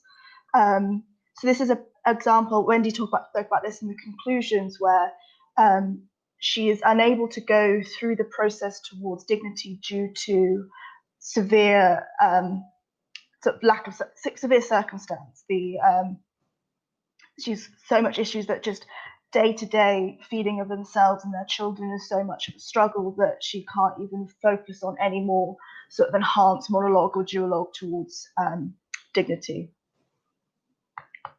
I think that's basically what I was going to say about. Yeah, thank you. I mean, it's quite useful to quote from her, because she's one who says, when he returns from work, I do a lot for him. I massage his arms and legs. And what's actually happened there is her husband has been injured and has been ill on a long-term basis, so he can't really earn. And I feel as though what happens in that couple is she tries to help maintain his dignity. And what we get with individuality is that she's losing something by massaging him, and he's patriarchal. But what we get by relational well-being or seeing them together as a couple is that by helping each other, they do better overall. And both of them, she says, are working to help the children. Their main aim is to keep the children out of poverty, keep them fed, keep them clothed. So another thing she said is she's not asking him to work as a laborer out of her own desire, but it's out of the need to work. So she's making excuses for why she puts pressure on her husband to work. Now we have a question at that point, so I'll just invite Ruyu Lin to come in and comment. Ruyu, we can't hear you. We've got Gwen, that's good. Oh, hi, can you hear me okay? Yes. Great. Yeah, so I guess, so I was struck by the similarity in terms between what you were describing as strategic planned actions and the crux of Kabir's definition of empowerment, which is an increase or decrease in the ability to make strategic life choices. So I guess my first question would be, if you think those things are synonymous, if what you were describing as fluctuations in an individual's ability to make planned strategic actions, is the same as an increase or decrease in empowerment. And then I might have a follow-up question about kind of how we conceptualize the difference between individual empowerment versus collective empowerment. But first, I think that it touches on a really important point, which Naila Kabir is just amazing in her work on empowerment, because it's quite broad and it does bring in these dynamics. So there's definitely a big overlap there. I think what I'm trying to stress here is that it shouldn't only be applied to individuals. And what's happened historically over 20 or 25 years is both Naila's work and Amartya Sen's work has been interpreted as if it was individualistic work. So, for example, you get the ultimate individualism of atomism with the Gender Empowerment Index at the personal level. But it wasn't intended that way, even by these authors, particularly Naila Kabir wouldn't think that empowerment could ever happen in a purely isolated individualistic way. It has to be something that happens as gender is transformed, and gender is not something you own as an individual. It's the social stereotypes. So she will certainly agree. And of course, also it's a very common feminist assertion in GAD theory, the gender and development theory, that agents of development are not just individual. So I'm just trying to make it really explicit today and in the paper and in some of my work, that if we talk about agents who are not just human beings, not just an individual human, if we talk about it can be larger groupings, we can say. Sometimes I say corporate groupings, but meaning including just a couple, husband and wife. That thing doesn't have feelings in the way that the brain is connected to the body and nerves and feelings in a human, because there's two humans and they have to talk across an air boundary. So it has very different things attached to it. So that's the only comment I would make, is that then dialogue's really important. And I wonder if we're hearing dialogues enough between different corporate agents and them and individuals. We might be able to pick this up by using social media as a way of doing research and just say, well, can we get you to interact with each other here? It's a bit artificial, but we never do research on the social media postings if they haven't been prepared for that. But if we can form a group who want to do discussions around gender, then we can analyze their interactions. So all in all, I do think there's more to it than just individual empowerment. Definitely, yeah. I think it's definitely something I've been grappling with, because I think you're absolutely right. I think it's so important to pay attention to the interaction between the two of what's happening on the micro scale of particular actions or decisions that an individual is making versus how those actions are either influencing, as you were talking about, norms in a community, or how they're interacting with, as you're saying, an institution or an organization that is influencing those social norms. But I've also read cautions in the other direction of not conflating too much individual empowerment and collective empowerment in the sense of saying that that one necessarily equates the other. That you can have a group of people who are individually maybe expanding their actions or expanding their ability to make choices without it necessarily having a cultural shift. And on the other hand, you can have, I guess, to use your example of an institution putting a new policy in place, it's not necessarily going to have, it might have on average, a progressive effect, but it's not necessarily going to have the exact same effect for every single individual. And so I think the challenge for me, this is not really a question so much as a comment of, I think one of the things that I found challenging is hitting the right balance between paying attention to the interaction between those two things, but also recognizing that to some extent they're sometimes disconnected. So anyway, I really enjoyed, it's good. You're working with materials in your mind, which I think are very, very rich. And so it might take us outside of just empowerment, but also into how do we decide what is the strategy or what is the agenda for change? I think that moves a little bit beyond the empowerment word, but that doesn't matter, because the question is, what kinds of volition are there? What volition means making a decision and it becomes a cognitive thing.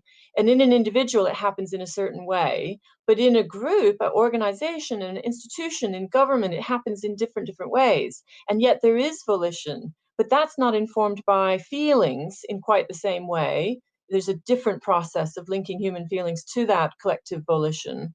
And I tend to use the word corporate because I think, well, they have incorporated themselves into the government to do governance, you know. So there's really some issues there around the use of words. But overall, it's a good, you know, canvas to be painting on and allow these dialectics. So I think we've run out of time now. So yeah, sure. I'll get thank off you, the Gwen. soapbox. Thank you very much. Thanks. I think it's time to move on to our next speaker.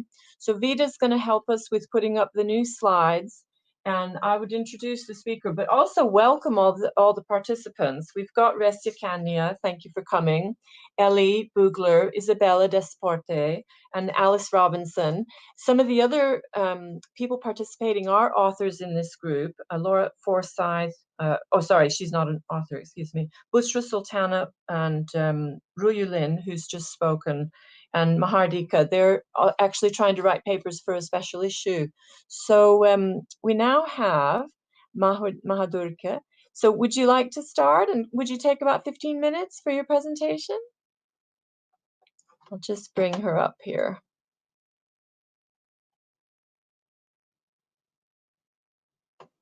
I feel like I'm still in training for how to use this machine. I'm getting there. Thank you, Vida. My presentation might go a bit beyond 15 minutes, but I've cut it off, so hopefully it won't go up to 20. Okay, if it's 20, we just have shorter Q&A. Try not to worry. All right. Hi, I'm Dika. I'm a PhD candidate from the International Institute of Social Studies, Erasmus University, Rotterdam. The presentation that I'm delivering today is based on 14 months of multi-sided research that I did in 2018 to 2019 on responses and reactions towards the presence of refugees in Indonesia. During my research, I participated in and observed several encounters between refugees, local residents, government officials, and international organizations. Some of these encounters stayed with me because they were moments that contained strong expressions of different, at times contradicting emotions. This presentation will focus on one encounter in particular, which is the inauguration of a mural organized by the International Organization of Migration, or IOM, and local officials in Medan, North Sumatra on the 3rd of July, 2019. As I'm still writing up my findings, this is still very much a work in progress. For me, the mural epitomizes a political project that reflects and may influence how refugees are treated by their host society. During the inauguration, the mural became the object of different expressions of interests and emotions, potentially speaking to wider relations of power between the state, its citizens, and non-citizens. Next, please. Next slide, please. Thank you. Indonesia has long been perceived as a transit state for refugees on their way mostly to Australia. The decline in resettlement opportunities for refugees in recent years has forced about 14,000 refugees registered by UNHCR to wait indefinitely for pending resettlement.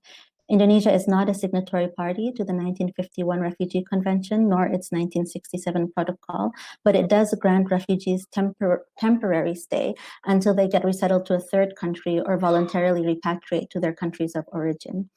Indonesia does not offer any legal means by which refugees can permanently stay and integrate into Indonesian society.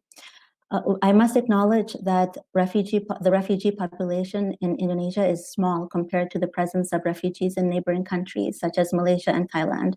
But for me, their presence do offer quite an interesting study. Firstly, this is a pivotal moment. In the end of 2016, the Indonesian government signed the Presidential Regulation number 125 on the management of refugees, the first nationwide legal framework that formally recognizes Indonesian government's responsibilities towards refugees while living in the country. Secondly, even though they don't represent a large population, refugees have been forced to stay longer periods in Indonesia.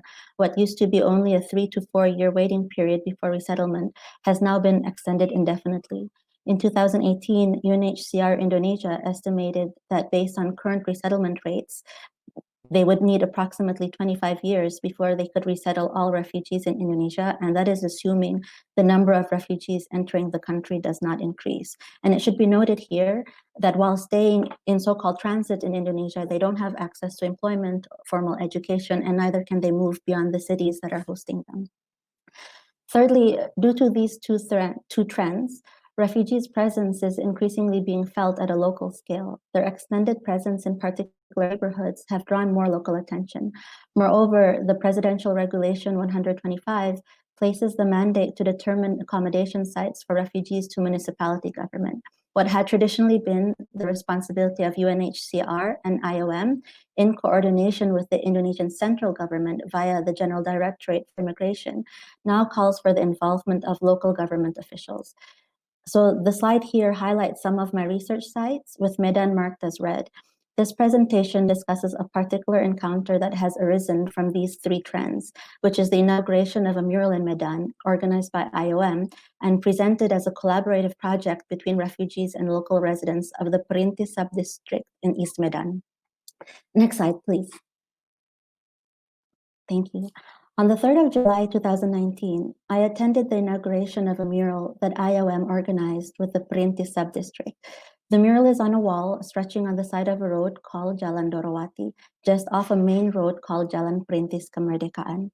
A temporary tent and rows of chairs were set up in the alley across from the mural for a ceremony that started at 10 a.m. Present were officials consisting of representatives from the East Medan district, the head of Perintis and other sub-districts in the area, an Islamic religious leader that started off the ceremony with a prayer, representatives of sectoral police or Kapolsek and Babinsa, which is the military official placed at village levels, and IOM officials who led the ceremony. I sat at the back of the tent with a group of refugees, all of them young men. Towards the left side, outside of the tent, were around 15 to 20 people, consisting of local residents quietly standing and observing the proceedings.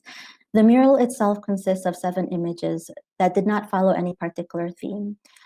On one side, there was an image of a panda eating bamboo. Next to it, an orangutan sitting on a bricked window, a lake with a rowing boat. We can presume it's the Toba Lake, an abstract image of 2 colorful birds facing each other on a black background, the Maimun Palace, which was one of the city's historical sites, and an image of a man throwing trash in a 3-colored coded trash cans, and finally a leafless tree that will later play a role in the inauguration proceedings. The day before, I had interviewed the head of the sub-district, Paodi, who had described the mural as a means to push for positive contributions and collaborations by refugees with local residents. Despite being presented as a collaborative project that involved local residents and refugees, the mural did not really follow a bottom-up model common in other urban slum upgrading projects in Indonesia, such as UN Habitat and Kotaku. According to Paodi, the painters had some creative license, but the images of the Toba Lake, the Maimun Palace, the man throwing trash in the bin, and the leafless tree followed basic directions from sub-district local authorities based on what was deemed appropriate imagery for this space. All of the photos here are mine. With a bit of warning, I dropped my phone while on fieldwork, so only the front camera was working, and therefore apologies for the poor quality of the photos. Okay, next slide. Next slide, please. Thank you.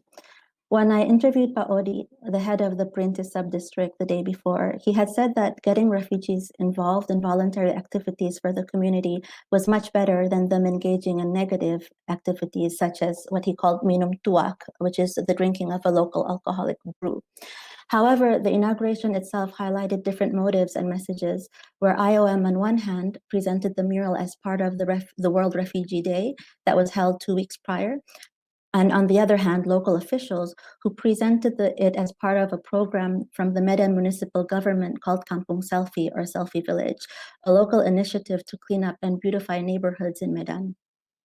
The beautification of neighborhoods, particularly urban slums, through painting of walls with bright colors and graffiti is not uncommon and can be seen as part of a wider urban trend to attract local tourists, such as Kampung Selfie Kongsi in Medan Polania sub-district, or the Kampung Warna-Warni Jodipan in Malang, East Java.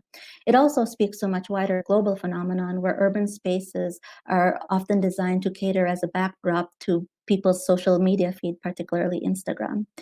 The first district official to open the inauguration really only mentioned refugees toward the end of his speech, and even then by only acknowledging one rumasinga, or a halfway house in his district.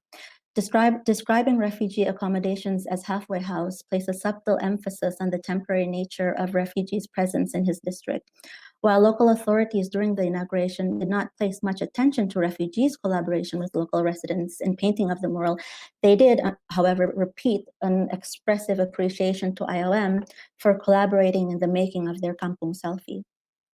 The IOM representative brought the topic back to the issue of refugees in her speech. Speaking in English and being translated into Indonesian, she placed a lot of emphasis on the time and efforts that refugees played in painting the mural and described it as a gesture of appreciation from refugees to the Indonesian host society, who has given them a safe place to live. She gestured to the official sitting in the front row and said, "It is our duty to make other people aware and accept refugees in our community." The third speaker was Juma, a Hazara refugee from Afghanistan who had been living in Indonesia for 10 years and who spoke Indonesian fluently. Representing the refugees, he said many refugees have skills and would be happy to help the communities where they live. He expressed their gratitude to the Indonesian people and government for letting them stay. His short speech was responded by the warmest claps of hands that morning. I could hear many people in the audience express their pleasant surprise at his fluency in speaking Indonesian. After Juma spoke, the officials and refugees were invited to head to the last mural with the leafless tree. They put their hands in the yellow, blue, red, green paint and made hand-painted leaves of tree for the tree branches. They were assisted by a couple of Indonesian painters commissioned for the mural. Next slide, please. I stayed for a while after the inauguration ended and chatted with different people. 3 women sitting inside the tent had attended the inauguration as residents living in the district. I asked them what they thought about the mural. They said they were very happy with it. This place used to be very dirty with street vendors, and now it's nice and clean. I asked them whether they were aware they had refugees living in the district. Only one of them knew, while the other said she didn't know until that day. Asked what they thought about refugees' work, I was given a response that didn't actually refer to the mural, but it was a response I found quite often in discussions and interviews about refugees in Indonesia. She said, "They are running away from conflict, so it is good that they found safety here. I feel sorry for them, but they also can cause a lot of problems. Some of them even marry local women." She said the last part with a big emphasis. While refugees' involvement in the mural was perceived to be a positive form of collaboration with local residents, more personal relationships, especially between refugee men and Indonesian women, are commonly seen as a problem. Some refugees even get transferred to accommodations on different islands if they were caught having personal relationships with local women that were deemed to be against local norms. I then went over to the people standing outside the tent who had been observing the proceedings from a distance. There are about 3 ladies and 2 men standing or sitting together on the parking lot across the mural. I introduced myself as a researcher and expressed my interest to know their thoughts about the mural. To my surprise, the lady in front of me answered with a lot of contempt.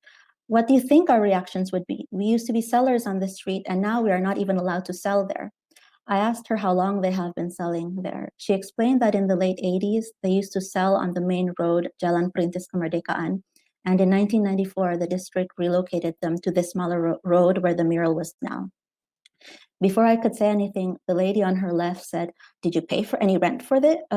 Did you pay any rent to sell there? Did you own the land? No, you didn't. So the government has every right to tell you to move." Another lady chipped in and said, "Were you a seller who just lost your job, your income? No, so you should just shut up. Diam saja," she said very loudly. The young man standing there supported lady number 3 and said to the second lady, "My mother raised me by selling here. I grew up helping the stalls since I was little. How do you think we feel?" I felt deeply uncomfortable as I was not aware behind the official narratives of the mural were stories of street vendors' displacement. Next slide, please. Thank you. Excusing myself from the street vendors, I went over to the 2 Indonesian painters who had helped during the end of the inauguration proceedings to put paint on people's hands. We chatted for some time and I asked, "How did you find working with refugees on the project?" He calculated, he explained that most of the work him and his friends, and the refugees only did 20%. He even had to work 2 extra days than they were paid because IOM wanted them to fix part of the mural. I told them in passing that I found it strange neither of them were mentioned during the inauguration. This clearly hit a nerve since the two men looked at each other, but diplomatically told me they have other murals in Medan with their names, so it's okay. The older of the two pointed to the writing at the bottom of one of the images and said in Indonesian, the painting of the mural was done together with refugees from abroad and residents of Perintis Sub-District and East Medan District. He smirked bitterly and shrugged. There was a very long, uncomfortable silence that I decided to break by saying, "Pesan sponsor ya." This is a common catchphrase in Indonesian, which means sponsor's request. The two nodded silently and said ironically that they weren't even from the sub-district. I felt the disappointment in their voices. Before I left home, the disgruntled sellers asked me to sit again with them. One of them said, "Thank you for listening to us earlier." I said, "There's no need to thank me." And I felt uncomfortable and undeserving of the thanks. But lady number 3 shrugged and said no one else had come to talk to them after the inaugurating of the mural. Can I have my last slide? Thanks. Refugees are often presented as either a problem that needs to be solved and/or an object that demands our sympathies. In interviews with locals about refugees, most people felt an ambivalence of both, commonly stating one form of the phrase we heard earlier, such as, "I feel sorry for refugees, but." Negative feelings towards an outside other, in this case refugees, is challenged by a need or a desire to identify or perform compassion within oneself. IOM presented the mural as an object that could encourage sympathy and or collective sense of responsibility between local authorities, residents, and refugees. However, in its implementation, the mural project did not take into account the unwanted consequence of displacing food vendors and the anger that it triggered.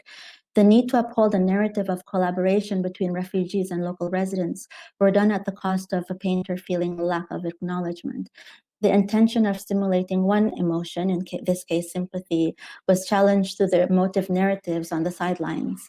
The mural acted more as a monument marking a collaboration between IOM and sub-district authorities that were tasked to create backdrops for a kampung selfie.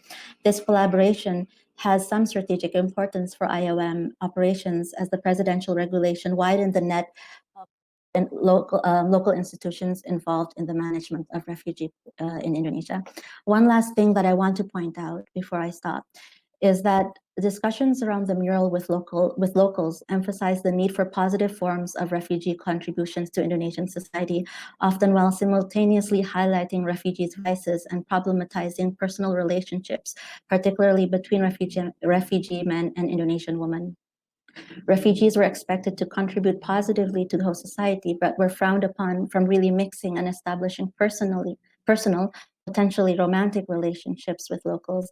Implied behind narratives of positive contribution were the social controlling of what emotions and relationships were encouraged and what were frowned upon. Thank you very much. Thank you. Thank you. That's great. I mean, so you've really raised issues of power very explicitly, especially in your conclusion. And I welcome any questions. So if people could notice the icon for raising your hand, or in fact, I can just open up the podium for you to place yourself onto that, if that's easier. And I know we're all learning about this, but please don't be shy. Put a question for her to answer, please. We have time for Q&A. So thank you so much for a great presentation. Thank you for the time. Yeah. I mean, I don't see a raised hand, but I'm still waiting. I'm still hoping that somebody will. Perhaps I'll check on the text, what the text chat is saying. The thing I wanted to ask you to just expand on while people are thinking is about sort of official discourse. You're saying it eclipses. I was going to ask you, what do you mean by eclipse? Because an alternative approach, which we're seeing in some of the protests over the past 3 weeks, is just don't accept that this is the only dominant voice and that there can only be one voice of officialdom. When you live in an autocratic or military dictatorship, there is that tendency. And then every other voice is private, but they're still happening. So I would question that public-private split. What do you think?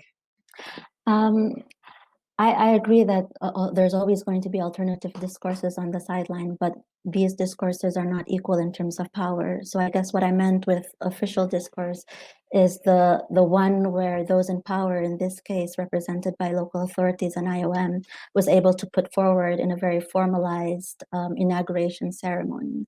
And so I think one of the things that I would say about, exploring emotions more comprehensively in our encounters in the fieldwork will allow us exactly to do what you're suggesting, to look at the less dominant narratives, the ones with less power, and shed light to them. And if there's no questions yet, there was one point I raised at the bottom that I would love to have a discussion with people with, because it's still something I'm wondering. It's more of a methodological questions of how researchers should respond to expressions of emotions while doing fieldwork, because this was something I struggled in the fieldwork and still something I feel uncomfortable about sometimes when reading my notes.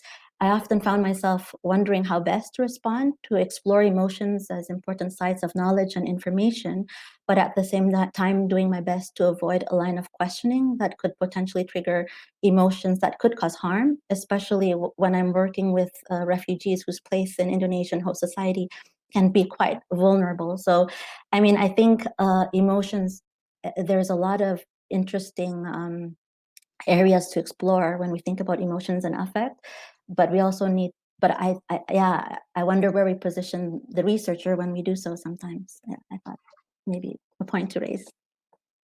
Yeah, that's great. Yeah, thank you. I think that the ethics around this are very delicate, and we make a lot of cutting corners in research, where that's why I think I distinguish my research life from my personal life, because in my personal life I might take risks that I wouldn't take during research. We have a question now from Des Gasper. Des, do you want to come up on the podium, or shall I read out your question? We don't mind. I'll perhaps read out the question, which he kindly put in the text. I'm sure he's listening. He says, Dika, young men are readily seen as threatening. Are all the refugees young men? Are there any different reactions to older men, older women, etc.? Are they more acceptable as acquaintances? I don't know the numbers on the top of my head, but the vast majority of refugees in Indonesia are commonly young men from either Hazara tribes in Afghanistan, or also from Somalia, Sudan, and also Rohingya refugees from Myanmar. But the vast majority are young men from Afghanistan, and these are the ones. So another part of my research looks more on media representation, and it's interesting because when there's news articles that focuses on the need to empathize and help refugees, the images put up front are of children and women that are not the vast majority of refugees. But then when there's images about refugees protesting in front of UNHCR in different cities, in Makassar, in Jakarta, in Medan, because they're not getting resettled, the photos are always of young men. And to put on top of this, I think there is I think if we think about emotions and power as relational, then it is also very gendered, and so the dynamics, the dominant dynamic of fear, as you said, is brought through these images of young men, and then the woman, because the women and children are not always brought to the forefront of the discussion about refugees, both because the number are less, but also because the discourse surrounding them don't really put them in the forefront, if that makes sense. Yeah, that does make sense. I don't know if Des wants to follow up, because I think he's really implying to ask whether there are families perhaps hidden here in the background. Were there any family members left at home? I mean, there are a lot of, of course, the majority were young single men, but there were families. There were even, I think, pregnant women. There's a lot of, not a lot. The numbers are. It's very difficult because the numbers are a bit are not always reported, but there are also a lot of babies being born in Indonesia, and that's why birth certificate for refugee children was one of a big issue. And that's also and it's also an emotive discussion, which would also be an encounter. I mean, in the writing of the paper would be another encounter that I want to discuss. So there were families, but they don't, when the conversations are about vices and fear, those are not the ones that come to the front of the conversation. Yeah. Well, I really liked hearing about the mural and the whole process of how that ceremony unfolded. I think that in writing the paper, the reflections on research ethics and the ethics around emotion or display or frustration and anger are really productive, because in your life, when you as a researcher do that reflection, many of us, I can only really speak for myself, we've ended up thinking that the researcher could validate the voices from the wings. We could do more than just validate the official voices. And when we do that, we take risks, not too far, but that process brings us together with other people and can bring other people together.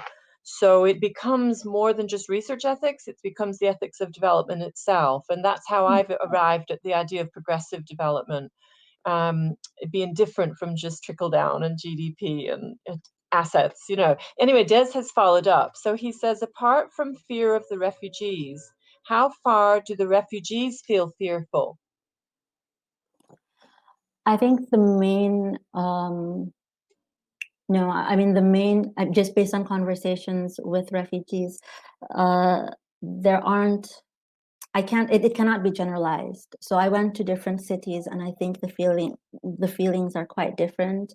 In Makassar, in a lot of Jakarta, Cisarua, they're not necessarily afraid of locals, but they are quite afraid of local authorities who are known to kind of put underage refugees into detention for working as a seller, for example. So there's that fear.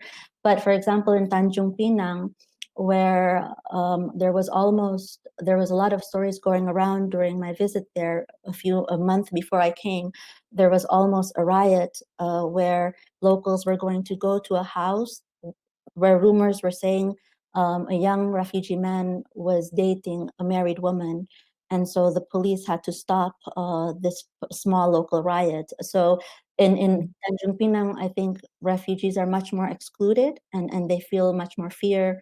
And because that's the largest immigration center in Indonesia, the authority of the immigration officers are bigger than in other parts of in the other cities that I went to, where it was more, where immigration officers were not as present as in Tanjung Pinang. So it quite It's actually worth thinking that through in terms of whether their fear is grounded on something that has some sort of logic. Like the way you just expressed it was fear of being a seller, which they're not supposed to be doing. But for many refugees across the world, their very existence is questioned in its legitimacy, and that creates bad mental health.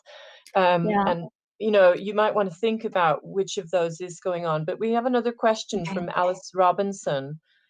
She's typed her question. Alice, would you like to come up on the podium? We can certainly enable you to present your question yourself. If not, I'll share the question. I have to make it so I can read it. Hang on. It's a bit small. So first, Alice has said that this was a fantastic presentation. She's coming. Hi. Hi, Alice. Hello, sorry. I was just trying to work out how to join the podium. Great, well done. That was so good. Really, really interesting. I just wondered whether you were able to ask IOM or the authorities about why they'd chosen that location, and like the possibilities of there being like a backlash in how people, thought about refugees if it had also involved displacing the sellers. Whether you're able to go back to them and have that conversation. But it was brilliant. Thank you. So I did talk to IOM. I talked to them before I myself spoke to the sellers, because it really took me off guard when I went to them and received quite a negative response. And my impression is they were not aware that people were displaced. I talked to the police who were present and during the inauguration, whether they were worried that there might be backlashes from the locals to the refugees. And they kind of dismissed the idea that the sellers pose any threat. But interestingly, I just got off the phone 2 days ago with a friend of mine who's a refugee in Medan, and he said that the mural is still there, but the sellers are back. So the emotions of the moment during the day, and I think this will have to go into thinking a bit more conceptually about emotions, is how they circulate within a there's a spatial and temporal dimension to the circulation of emotions, and the moment when that day, the inauguration, is over, the relations shift. The importance of refugees were no longer, the issue of refugees were no longer important for that space, and the sellers with their agency could go back to sell with Becha as well. So it's a very fleeting discussion, really. Yeah, I hope that answers. Yeah, but one of the things to keep in mind is within humans, the feelings do memories. So if we even have one day of belonging, one day of togetherness, one day of feeling a common identity rather than being this separate all the time, that can have a marvelous effect long term on a person. So thank you very much. Thank you. Thank you very much. Yes, you were really great on timekeeping and very clear. So marvelous. Thanks. I'd just like to repeat now, for the sake of the authors who are in the room, because I know there's 6 different speakers overall in our session, in the panel. They need to approve that the video could be released publicly. So we're making a video of this, and if anybody doesn't want to be on the video, that's fine. They could just let me know by emailing. So I've put my email address there in this slide. And the authors actually need to positively write to me and say, I'm happy for panel 22 of DSA Conference to be video recorded and released. And it'll be released for 3 weeks. So the PowerPoint slides, of course, can be sent to anybody. You only have to ask. And again, you may use my email, or you can write to the organizers. Vida actually is prepared to send the PDFs out just now. So if you just ask Vida for any slides by putting your email in our chat. We have the participant chat area. Put your email to get the slides. Now, I welcome Bushra Sultana, her full name, Uma Bushra Pateha Sultana. And thank you. You've got about 15 minutes for your presentation. Oh, no, this is really frustrating. I don't know what was going on. You're doing fine. We just had a delay, that's all. We're very patient. So we'd like to welcome you again, Bushra, to give your talk. Yeah. Hi, hello everyone. I'm Dr. Bushra Sultana, and I teach at the Women and Gender Studies Department, University of Dhaka. Actually, I think there are many coincidences today here, because there are participants here from ISS, and I did my Master's in Development Studies back in 2008 and 9 from ISS. Then we have participants here who are doing their PhDs at the Sussex University. And I did my PhD from the University of Sussex in 2015. So it's really interesting to find so many people from the same institutions today. Hello everyone, and a very good afternoon to you.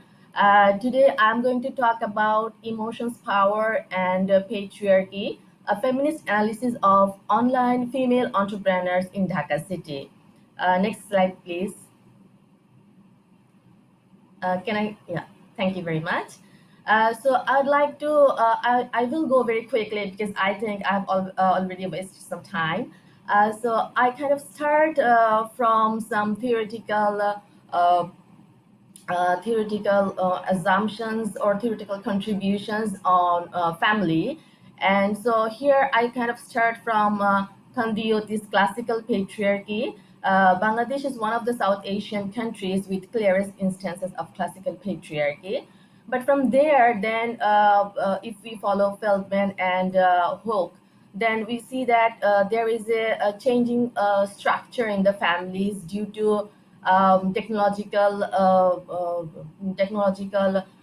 intervention in the agricultures, and also increased work opportunities in urban areas. So many people from rural areas, they have migrated to urban areas, and their full families don't migrate. Usually the main income earner, or sometimes the husband-wife, migrate from rural areas to urban areas.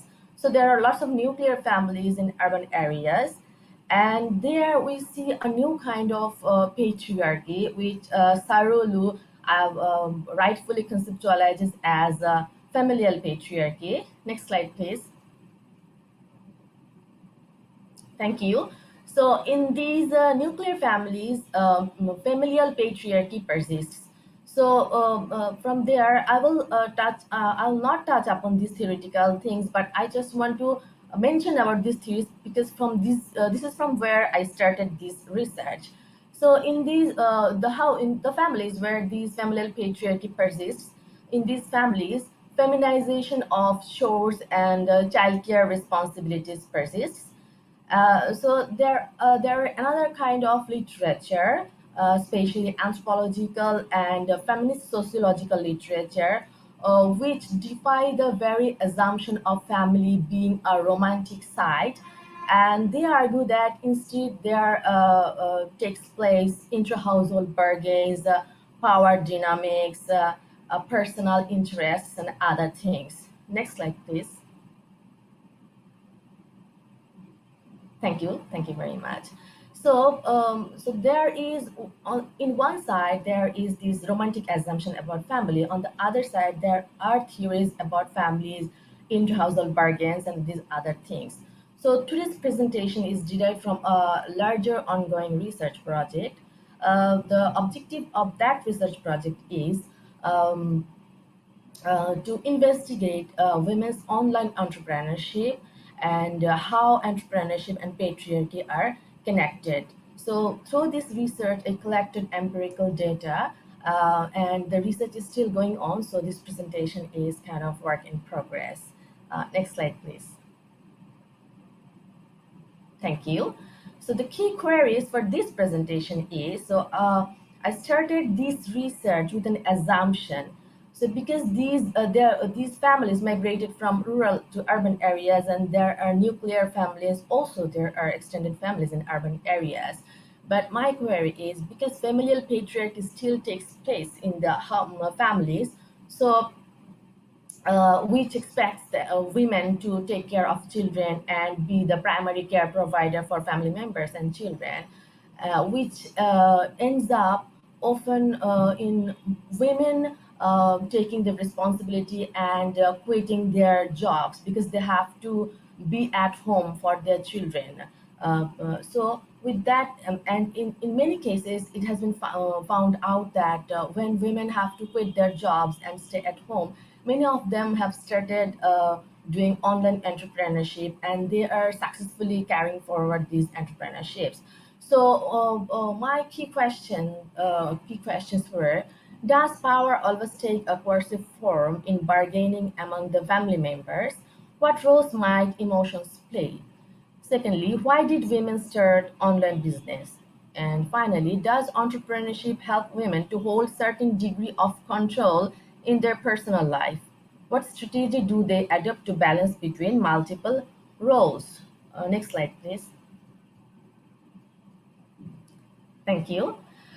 So methods for data generation. This is a feminist qualitative research, and I took 20 in-depth interviews with, all of them are stay-at-home moms, and I used purposive and snowball sampling, keeping in mind to include diverse categories of married women. So there were women from nuclear families, there were women from extended families, there were women with nursing child or toddlers, again some women with relatively older children, to see what impact motherhood leaves on online business. Next slide, please. Thank you. And I also kept in mind to include diverse categories of entrepreneurship, starting from clothing business to cosmetics, baby foods, toys, baked products, home decoration, party arranging, fashion designing, etc. The purpose for selecting various kinds of online businesses is an assumption that different kinds of business open up different challenges or opportunities for women entrepreneurs. Considering the limited resources, the interviews were only based in Dhaka, the capital city of Bangladesh. Next slide, please. Thank you. So from here, I start to discuss the findings and actually start answering the key questions. So now these women have to stay at home, They had to quit their jobs, and some even just finished their higher education and they got married and had their babies, and they never could try any outside jobs. So my question to them was, staying at home, how did they decide who will stay at home, whether the mother or the father? Was it a choice or an obligation?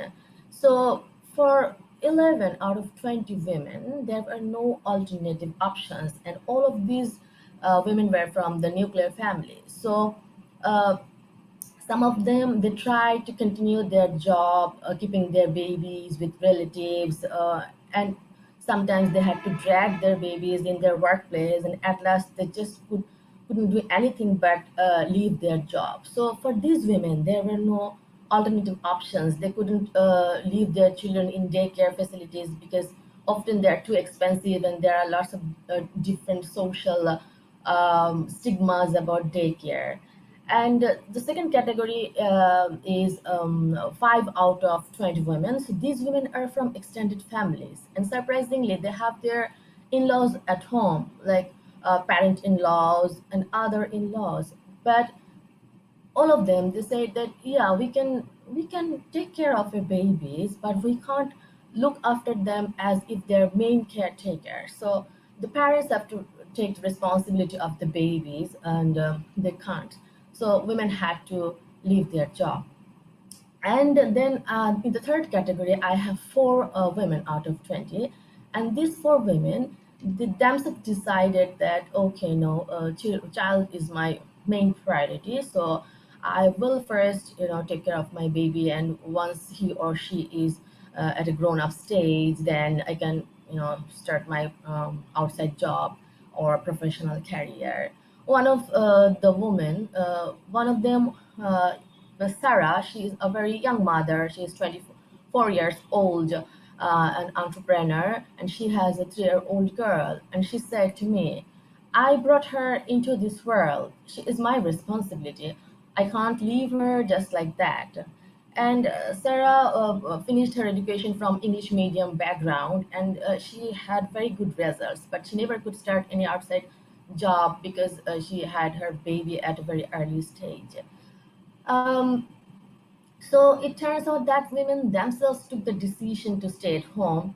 And apart from 4 cases, the decision to stay at home was merely an obligation, not a choice.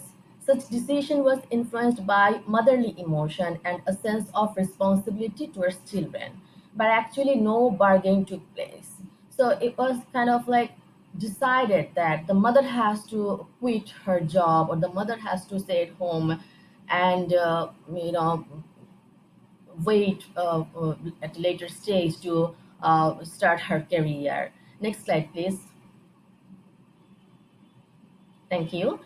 Then the second question, starting of entrepreneurship, what influenced women? So here I have the first category where 10 women belong. They say a sense of self-care and self-esteem. So they felt like, okay, now I have left my job. I had a very good career, and now I'm stuck in the house with my baby. And like I can't always ask my husband for money for my personal need. That's where they started to do something that they can do apart from taking care of the baby and the family. So here we have 10 women. Then we have 3 women out of 20 who wanted to help with family expenses. Then we have 2 women who started online entrepreneurship to keep up with the cost for children with special needs. So these women, they had autistic children who need very expensive medicines and very special kinds of foods, which they need huge amount of money, and there is no support system from the state or any other institutions. So they have to themselves undertake the financial burden, the extra burden for their children. So that's where women started doing something so that they can earn to contribute for the extra cost. To feel own value, and I have 4 women here. So here, these are the women who had a kind of long break from their job. So they quitted their job, and then they stayed home for a certain time, and then they certainly, like, they slowly started feeling that, okay, they are losing their, as if their self-worth, and their own relatives, their friend circle started questioning their value, that, oh, you have so high educational background, or you have a very good, used to have a very good job, and now see, you are in how in your home, and you were just doing the stuff that just a primary school girl, a woman who just finished her primary education can do. So what is the difference between you and that woman? So these women then started doing something, and which ended up doing like online entrepreneurship. Productive time spent. Here I have one woman, and she had her business before marriage. So she had to stop her business for a certain time after she had her baby. Then when her baby was 6 months old, she again started her business. Next slide, please. Here, women power and entrepreneurship implications for household. So 20 out of 20 women feel that online business has made them confident both personally and professionally. So here the question was whether starting a business have improved their social and familial status. And all of the women agreed that yes, their family status and social status improved. Being able to start a business and run it successfully, like may have helped them feel good, and they are successful, and also in-laws and society, they praise them. Next slide, please. Next slide, please. Thank you. I'm going quickly here because I just have 4 to 5 minutes left. Women power and entrepreneurship. So now these women feel that yes, it has improved their status. That's once on one side, and on the other side, they also inform that they kind of need to have their husband's approval actually, and the extended family, they need their in-laws approval, kind of like uh, whether they should continue with the business, because there were 2 women who specifically mentioned that their husbands actually don't like them continue the entrepreneurship because they think that they are not contributing full time in the family matters. So there are arguments in the house of in the families, and they have to work on their business when their husband is not around. Next slide, please. Next slide, please. Can you hear me? Next slide, please. Can I have my next slide, please? Can I have my next slide, We please? definitely hear you. We're just trying to get the slide. We're not seeing the next slide yet. There are, but how many more slides were in your pack? Because it's looking as if that might be your last slide in the pack, maybe. I have 2 more slides, one with theoretical contributions, and the other one analytical framework with a small concluding. I can just talk on my own if there is no slide. We're sorry. Yeah, okay. So in the next slide, I wanted to talk about what changes women have to incorporate in their personal life in order to manage both family and entrepreneurship. So many of the women, they say that they have to curtail their entertainment time. They have to sleep late in the night. Some of them even have 4 hours sleeping time in order to work on their project. It's like at the same time, although they are earning and they are contributing financially in their family, so they are not bound to actually contribute financially in their family. But can you hear me? Oh, okay. Yes, fine. But so they are financially contributing, but it is considered as an no wanted income, something like that. So women still have to be the key caretaker for other family members and for their children. So women have to really sleep less and do these businesses. Some of them also informed that sometimes they ask help from their husbands. So sometimes husbands did help in packaging or communicating with delivery person. Yeah. And sometimes they play with their children so that the mother can do the business work in that time. But still, these things or these responsibilities are performed out of request. Women still have to take the major portion of the responsibilities in order to run their families. So on the one hand, women have to do this entrepreneurship because they say that they feel a certain, kind of self-worth, and they feel like they achieved something. But this is bringing quadruple amount of burden on them. So with regard to theoretical framework, I was thinking to engage with emotional literature on emotional geographies, and also Foucault's theory on care for self. And also in the morning session, we were suggested very good literature on relational well-being. So that's also, I think, I would like to consider.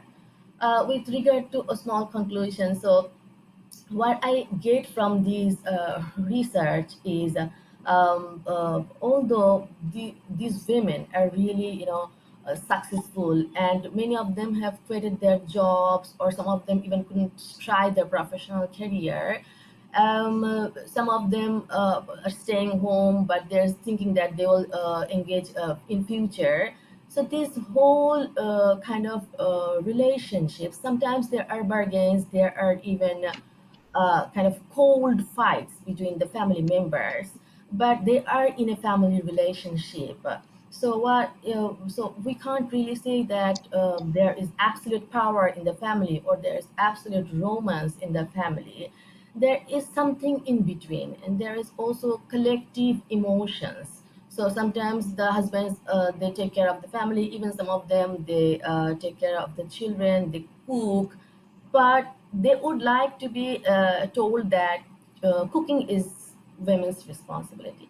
They are helping out. So these kind of little actions are taking place, and we can't really, conclude in a way of whether absolute power takes place, or absolute bargaining, or absolute kind of agreement with everything. But we have to really look into the micro level things that are taking places. Yeah, thank you very much. Wow, that's really great. We can give a sort of silent clap there with our hands. So I noted, really a lot of very close analysis of their micro level statements, and very good empirical material.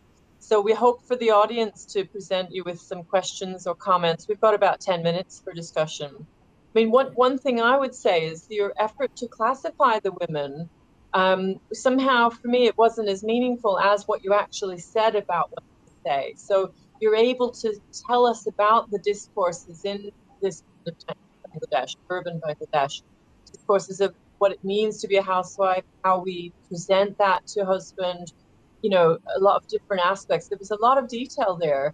So I wouldn't worry too much about the classification or count, because people often mix these discourses, and your last example illustrated that. So I'm sure in the questions it's going to press you about emotion and power here.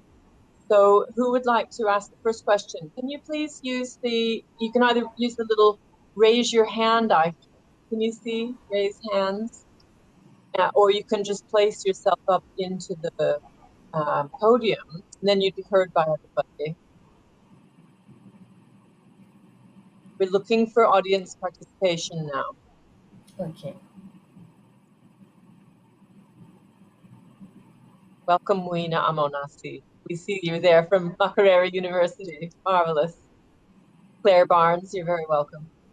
Lihua Dai, University of Birmingham. Thank you for coming. Who wants to put a question, please?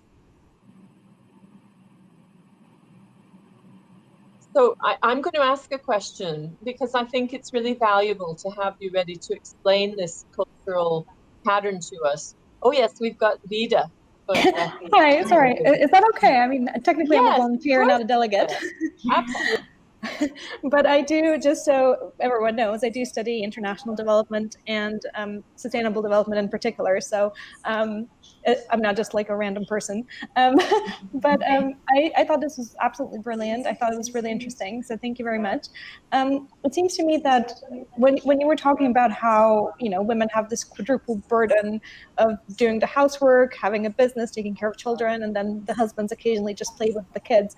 And I think it's brilliant to study the women's lived experiences, but I'm wondering about the men and how, because essentially if we are to kind of redress the balance a little bit, the men will have to give up some of their power in the household, and sort of, you know, help the women a lot more with childcare and housework. And I'm just wondering if you see that happening and how you see that happening and how we can actually engage men in these conversations, to sort of help ease that burden for women. I hope that made sense. Yeah, sure. Yeah, thank you very much. Actually, this research I started from an assumption that I say that because women who stay at home, they kind of engage with online entrepreneurship. Not many men actually do online entrepreneurship. Yeah. So when I talked with these women, actually I was surprised the amount of assistance that they receive from their husbands. So initially, I thought that okay, these women they stay at home and they had to sacrifice their careers and their high-profile jobs. So their husbands must be very, very bad or very cruel, something like that. But when actually I talked with these women, and as I mentioned, there were two women whose partners, husbands, and in laws don't want them to continue the entrepreneurships. But for most of the women, actually, their husbands wanted them to do something, to start something, doing something creative, or because they are very good with cooking, and then their husbands encourage them to start cooking business, and many of them actually help them with the delivery things and to run their some like to administer the online business pages. So like there is more like these things are done out of love, and also okay, you have sacrificed your career for our children. So that's how they try to lessen their burden, and they also see like women doing lots of other familial responsibilities. So they have feelings that their partner are doing so many things, and they have to even compromise their sleeping time. So from the conversations, we realized that okay, it's not that like hard kind of patriarchy in that family, patriarchal orders. Because when I started this research, my frame was like patriarchy, women and entrepreneurship. But after doing the interviews, I had to change my theoretical framework, and then I engaged with emotional literature, because that's what I say. That's why that there are like mutual understandings and mutual emotions taking place because they have their children, and then they have this marital relationship. So these husbands and all of them are like in middle aged, so they have already kind of a bit changed up their minds, but they are reluctant to say that men and women both have to shoulder family and public responsibilities. They want to help, but they still would like to say that okay, chores and childcare responsibilities are women's prior responsibilities and main responsibilities actually.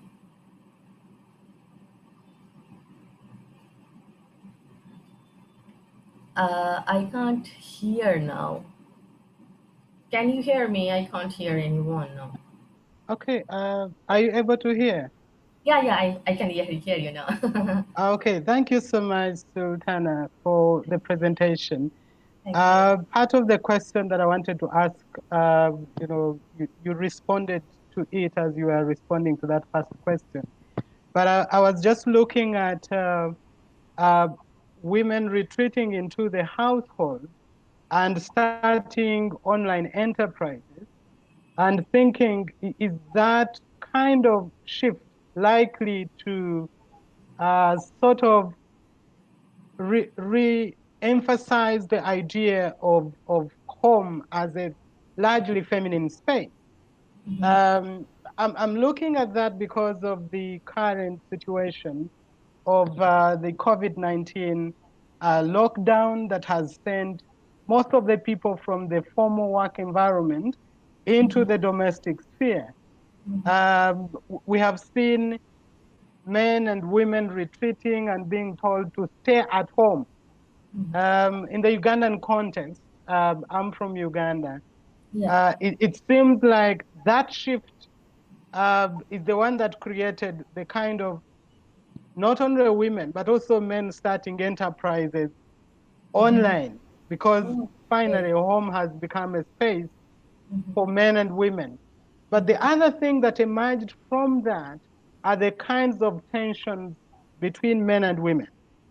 Largely men use it to the public sphere, having to retreat into the domestic sphere, where a majority of the women had been.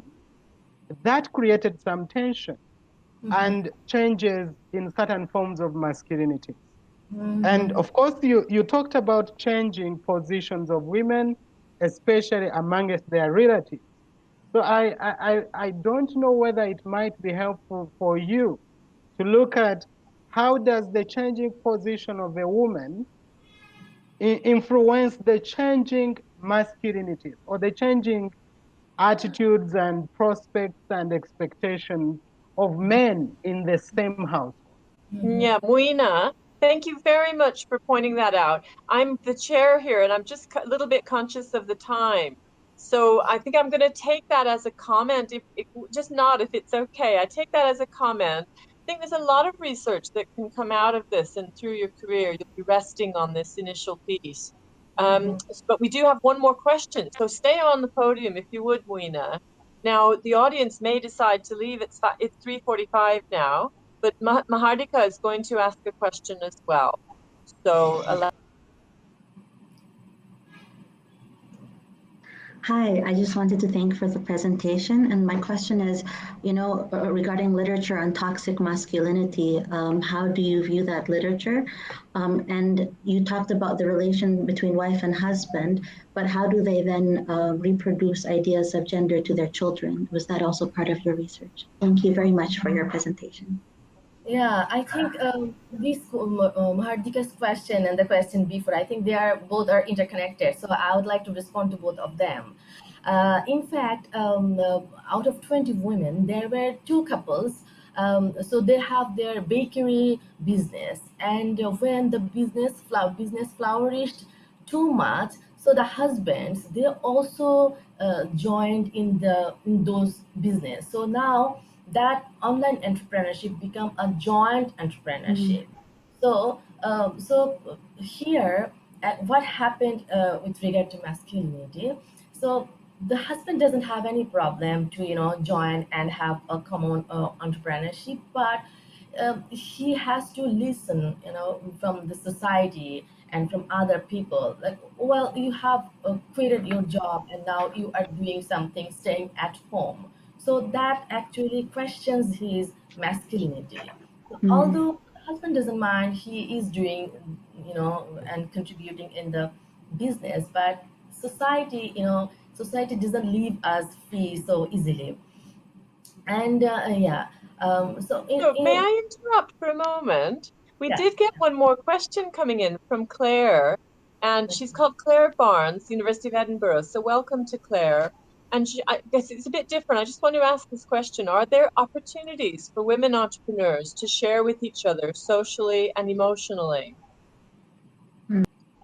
Yeah, sure. So women entrepreneurs actually, they don't share emotionally, but what happens, some of the women, they informed me that the products that they sell with to the customers, many of the clients are actually women. And these female clients, they actually share many emotional stories with these online entrepreneurs. So because the business run through online pages, and many of them even become Facebook friends, and they collect contact numbers, and then they have shared many stories of their personal struggle, because many of them have similar kind of struggles. Yeah. Yeah, that's why I made my list of all our participants. I'm going on Facebook later and LinkedIn. I'm going to ask them to join me and be my friend. Yeah. I'm the same. All right. But look, I'm so sorry. We have to bring the session formally to a close. Now, what we usually do is we hang on, and she's going to be staying there and just keep commenting. So we'll let Boujra finish her point. We'll just have about 4 or 5 more minutes, and then we'll really close down the recording. But thank everybody for participating, and particularly all our speakers. So can we all give a kind of gratitude through our hands? Thank you. Thank you very much. So yes, would you like to continue then? Yeah, the entrepreneurs then told me that since then many of them became very good friends. And with regard to toxic masculinity, I'm not yet sure whether I will go to that dimension, or I would rather want to stay in family relationships, relational well-being, and emotional geographical theory. So I have to decide on that. So thank you everyone for listening and asking me Thank you. questions. Your answers were very sensitive, and I think there's 2 answers. One is what this data have helped you to understand, which what I'm hearing is you're understanding a lot about the discourses people use to explain and rationalize and even to engage in what they're doing. But then there's the secondary question of what would you like to do for your next piece of research? Which team would you join? Which literature? And engaging with the literatures on masculinity and all kinds of issues around sexual identity as well as stereotypes. I think for many feminists, we end up just moving from one thing to the next within that and not leaving it. Once we're there, we feel there's a big agenda there, So thanks to you and to everyone. Thank you very much. Yeah. Really good experience today.